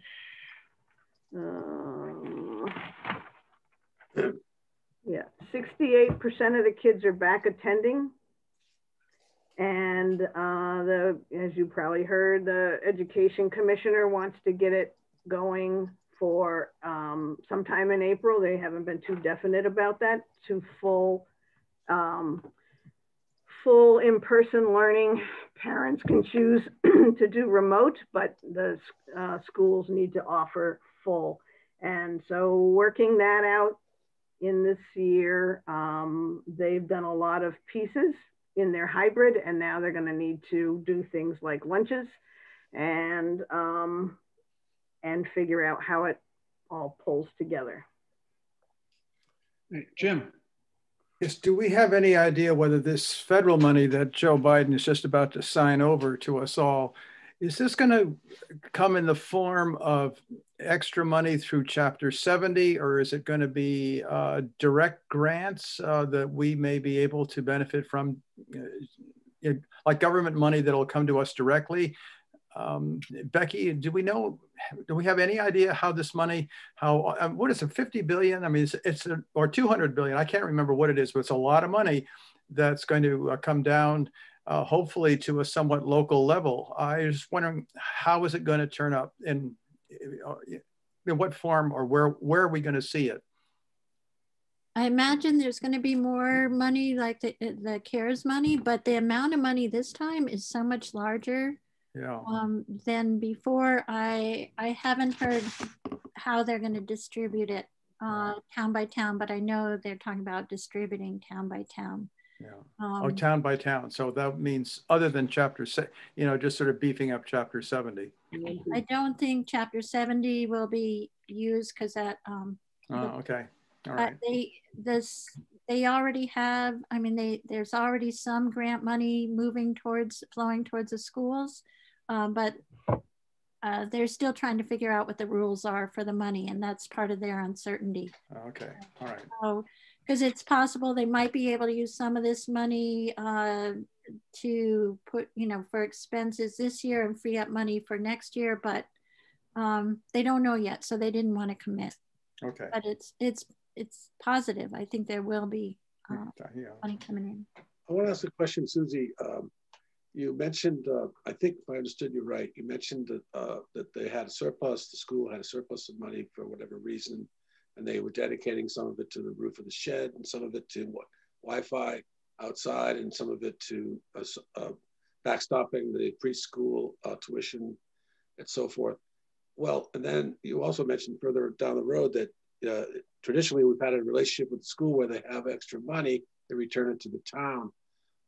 So I'm a little confused. Why aren't they doing that? Because there are expenses that they can take care of that, like the school roof design. And there are expenses that weren't particularly, I don't know when the issue around the shed roof became clear.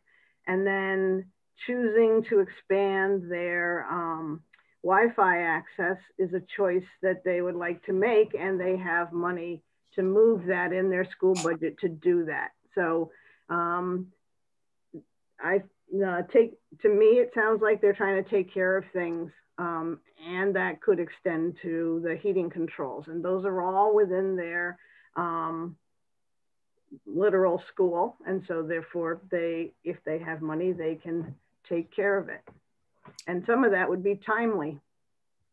I don't doubt that. I just was a little confused about this, what the process is for example, if you look at the heating system, that's a capital expense, and that usually goes through the capital expense process. It doesn't go directly from a surplus in the school, but I'm just trying to understand this and what the proper process is for us to say, for example, as a town, as a finance committee, have some control over this. I know we don't have control over the school budget per se, but I just was reiterating what I thought you explained about the way that we do business with the school on a year-to-year basis. I know it's an unusual time, but it's a little contradictory to me. Unusual. You described it. Beck, you look like you had some response to that, or maybe? Yeah. I just wanted to clarify, because Bob, you kind of rolled in, there were some things that clearly they were setting a policy for choice, like the teacher, the one-time events, which typically are capital items, but in this case, it's the teacher for remediation they put under the choice money. And the small capital items that they're talking about now, they would bring forward, I think that I'm talking to the school about the controls and bringing that to capital planning. We're trying to schedule a meeting for that now, because it's just really emerged that we can't wait another year. It's the last repair to one of the valves cost $6,000 that they absorbed. So we can't just keep trying to patch that system together. I understand. My only concern, Becky, is that we go through a deliberative process so that we get the best value for the town. We should be reviewing bids for and considering with capital planning committee and finance committee and others so we can make the right choice before we get stuck making the wrong choice, like we did, say, with the garage door openers. If we had gone through a better process, we might have had a better end result. And I hope that we do that when we do the building repairs for the school, which we all know are needed. But we want to come up with a good result, good value, and a good installation when we're done. So let's hope we can do that. Okay, that's my. And I want to assure you we can do that through that process, or if they have to go direct, if it's an emergency. The process for procurement will still be what it needs to be. AJ. Yeah, I just very quickly, I just wanted to acknowledge I think, very positive development here. I think it was maybe a month ago that Dan Hayes, after some, I think a request or question from Bob, committed to really developing a plan for how the school would utilize the school choice funds. And I mean, a month later, you're reporting back to us a very concrete plan on some areas that would really benefit from support through those funds. So I think that's really good news. I won't tell you they've been working on it for 1.5 years. Okay. Dan made it sound like, we really need to start thinking about that. So that's what I was responding to.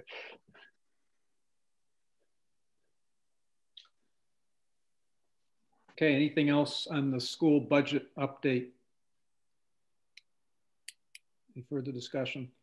All right, also within the revenue and expense projections, during our last meeting, we did talk about everyone having a chance to go through the current projections, whether it be on the revenue side or on the expenses side, and offer up our own conclusions or perspectives or questions or comments or whatever. Do we have any of those here tonight? So, yeah, go ahead, George. I was going to say, so Becky, really not much has changed, right? I think we could change the regional number on there. We're still waiting to make a decision about what the percentage increase will be for the non-contracted employees.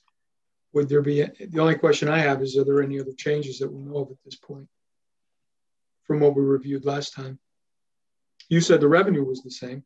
Yeah, the revenue's the same there. I have a $1,000 change in short-term borrowing. When you say revenue, 2,000 to 2,000. When you say revenue is the same, we're still at 6.667 million. Yes. Okay. And so that, I think that's the only change. And then we'll see about the elementary school ended up not changing, and I think there's a couple other changes. I'm sorry, George, I don't have them right here now. But nothing, anything significant, thousands or? I'm still working through with the treasurer on the health insurance, whether we can bring it down or not.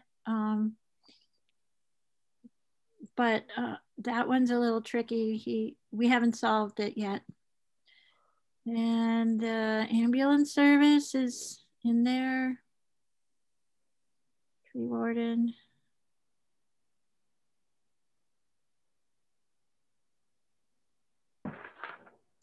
Not that I know of tonight. I was confused about what I thought the elementary school number, and you referenced something about that, so maybe that's where my confusion is. So we're on line 108, and I thought the U28 sheet said 2,364,374, and what I see in the proposed column is 2,238,079. So what's up there? You were looking at it before they applied grant money. Oh, so do you think the copy we have from November is now off?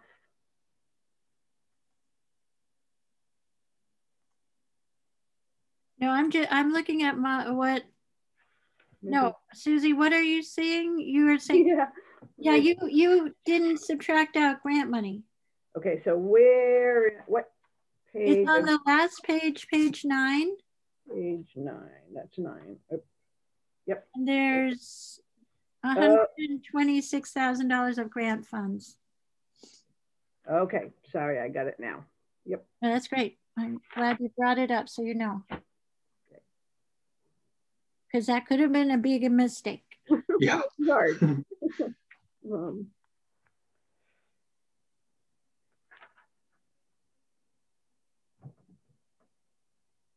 So for the next round, we will have the school committee vote after the next round of the regional school committee vote.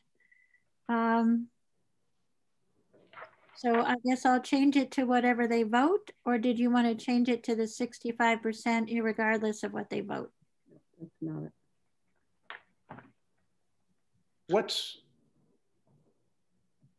What's the timing, Becky? When this is presented tonight, and what kind of timeline are they under to come up with something? Their vote is scheduled for the 16th. Okay, George. If I heard Steve correctly, they're voting the budget, not necessarily the assessment method. On the 16th, they're voting the assessment. Oh, okay. 8th of March? Is what, yeah. Next Tuesday. Yeah. Well, we did talk about a firm position, and a firm position would mean with something we would put in the budget, I guess, is my thinking. So we said 65% is firm. Yeah, I think that's a good idea. Use those numbers. Mm. Yeah. What would be the ramification of a gap? So how would we address a gap? Say they only approve 55, and that's, I've forgotten, do we know how much money that is? Yeah. 25,000. What? About 25,000 bucks. Okay. So how would we address that? Change it, an eraser. Our town meeting is until June, right? Right, June 12th. So for now you want to, okay. I'll use the 65% until I hear differently. So that's a $49,000 decrease from what you have in there now then. No, because I used 45%. Right, and to go to 65 is another 49,000. Right. It's 25 and 20. Yeah, it's 20. Yeah, it's 25 for each 10% increment. So we're moving it to 10% increments.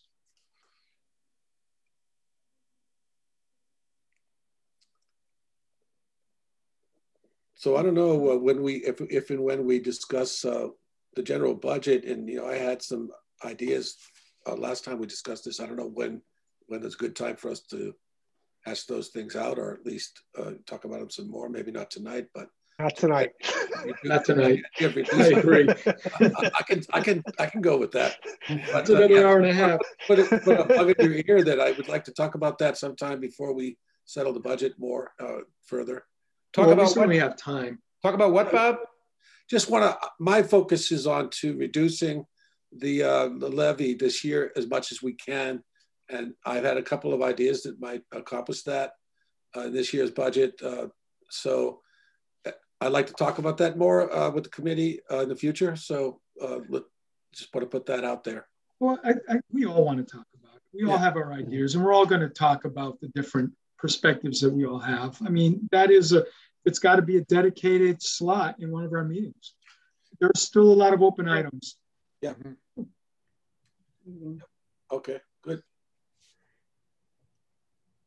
Susie. Is so we have some agenda for the 16th. We have the COLA, and that's a joint meeting with per board and select board. And then did we end up putting broadband somewhere on a schedule? They're on the 23rd. Okay. Broadband on the 23rd? Yeah, the 16th, I guess my impression is next week, which is the 16th, is just us jointly meeting on COLA. We're not having right. We're not having a formal full agenda FinCom meeting. No marathon? Do we want to? Unless you guys are all up for it, we could do it. No, no. Do you want to try to put the discussion of use of free cash onto that meeting as another agenda item just for FinCom? You mean for next week? 16th, yes. What does everybody think? What was that, Susie? Oh, I know. There's two things. One is I was hoping we'd get to our discussion about how to use free cash and how that may affect this coming budget. And the other piece is I think we're going to need to work backwards from June 12th and start knowing firmly when we have to have things nailed down, because we've been able to push stuff forward, and I don't know what that calendar looks like. Through the end of April. You just one thought on the free cash. I think that discussion would be more valuable if we have a handle on what our capital is going to be looking like, and we still have these two big projects that we still don't have real clarity on yet: the culvert and the roof.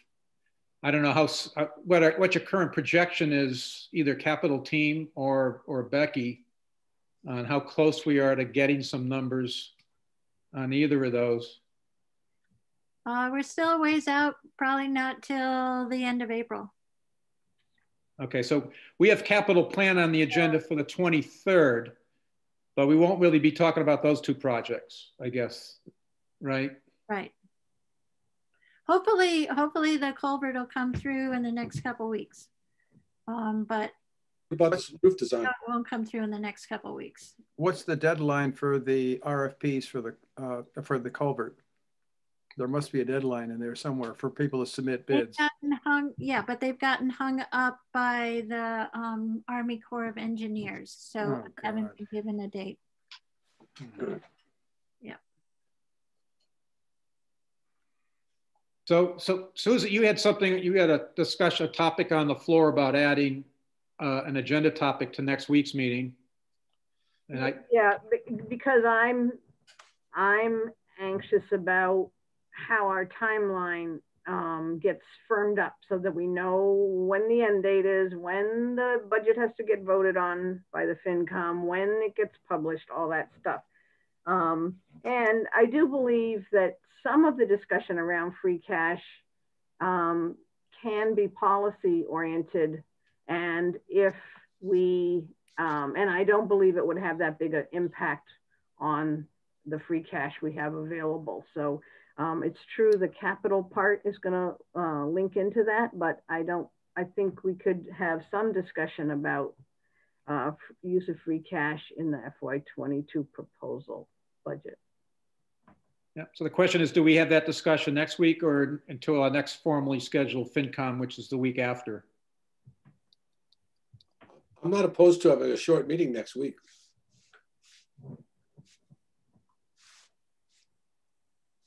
You have my non-vote. Okay. And the 23rd is the broadband. So far, we know that. Yeah, we have broadband and capital plan. And the school, regional school is going to make a vote on the 16th. So maybe the 23rd would also be another draft to work on. So I still think the free cash discussion is sort of it's a policy one.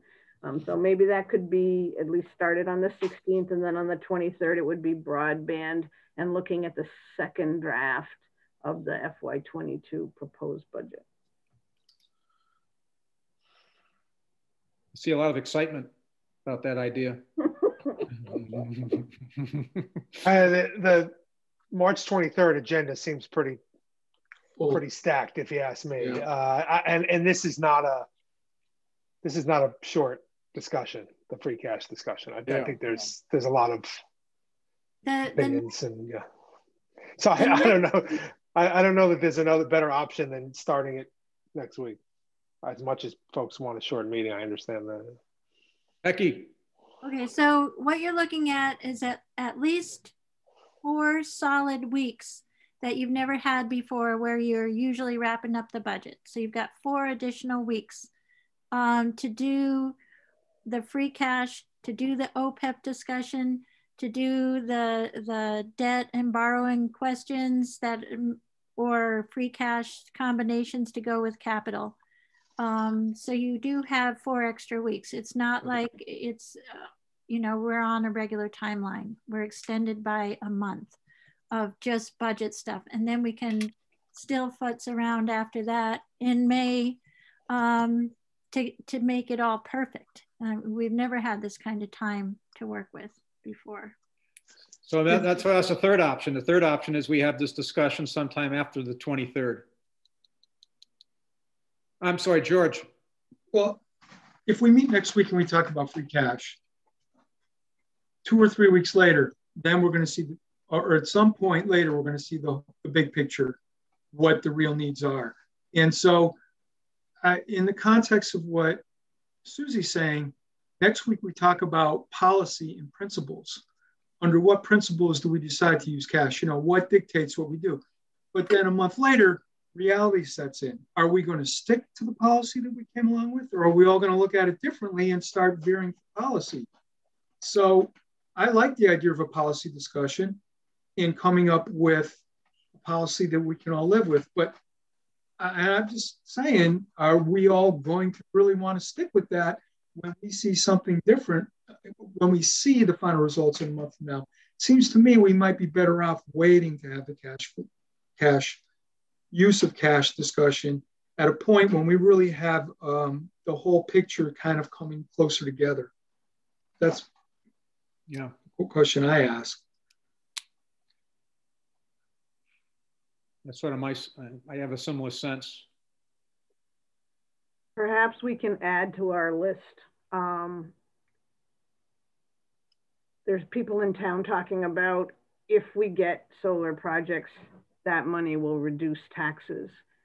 There's more to that discussion. And I think at some point, the FinCom needs to have a discussion and offer that perspective to the town before they all convince themselves that their taxes will drop right through the roof or down through the floor if they get this money from solar.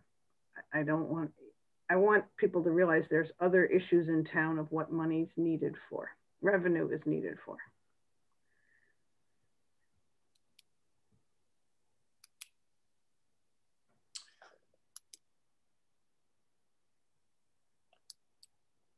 Okay, I guess my sense is that in general we want to limit next week's agenda. Okay. To the COLA discussion, and then we find some time in the coming weeks for the cash discussions. I'm in favor of that. Yep. So we're meeting on the 9th. Yep. Of the 16th. I'm sorry. For just the one thing, the 23rd is busy. When's our next meeting then? Would that be April 5th? 23rd. 23rd is right, of March. But we're not meeting on the 30th, right? Right. Right. And so the next meeting would be April 6th. Yep. And how many boards we're going to have to, committees will we, departments will we have to meet with at that point in time? How close will the budget be to finished at that point, and how close will we be on the capital items? It sounds like the roof will be the only item that we might not be sure about. Well, we might not be sure about the culvert either. Even on April 6th? We're not sure yet. Can I just suggest that we have an open date on the 30th that we could very well use if we decide the 23rd that we want it to deal with any of this stuff. And, you know, I think that, so we do have that flexibility and we can use it if we feel it's a good idea. If the timing is right. Yeah. So that what the regular calendar showed was town meeting warrants on April 6th to go to the select board on April 13th. So we're basically pushing that back about 6 weeks. So now it has to go at the end of May around the 25th. So we've got about 5 extra meeting dates. Yeah, good. Party time. We'll find out how to use them. We'll figure it out. Yeah, which could end up being 3 full meetings, but we'll look closer at the calendar at the next meeting and chart out if there are other policies besides free cash that you want to be talking about. Great. Is it next week? Is it 7 o'clock next week? Yeah. Yeah. Do you entertain a motion to adjourn the meeting? Yeah, we had some other agenda items, but I guess we can always hold off. Nothing urgent though, right? Unless we have a new expense report, unless there's something, Becky, you wanted to comment on expense report? Or no. if one of the committees had something urgent that they wanted to make sure we all were aware of? Not the personnel board or broadband or capital or whatever? The select board wanted to hear from the finance committee about the academy cost. About what? And we made that decision to do that on the 16th, Susie. Okay. The select board wants to do that on the 16th. They didn't want to combine it with regional tonight. Okay, So the COLA, we'll have a COLA discussion, and then the select board will ask the FinCom to consider it. Is that? No, they're not asking. They're just talking to them about it. Oh, the FinCom and select board will have a conversation. Yeah. Okay. I second the motion to adjourn. Okay. Do we want to have discussion about it? No. No. We have consensus. George, what do you think? Aye. Aye. Chartier, aye. Groves, aye. Hemingway, aye. Cashew, aye. Mosier, aye. Walton, aye. All right. No Celtics. We're not missing a Celtics game Oh, the tonight. Bruins are on, though, probably third period. Good night. Good night. Aye. You all have a good one. You too. Good night.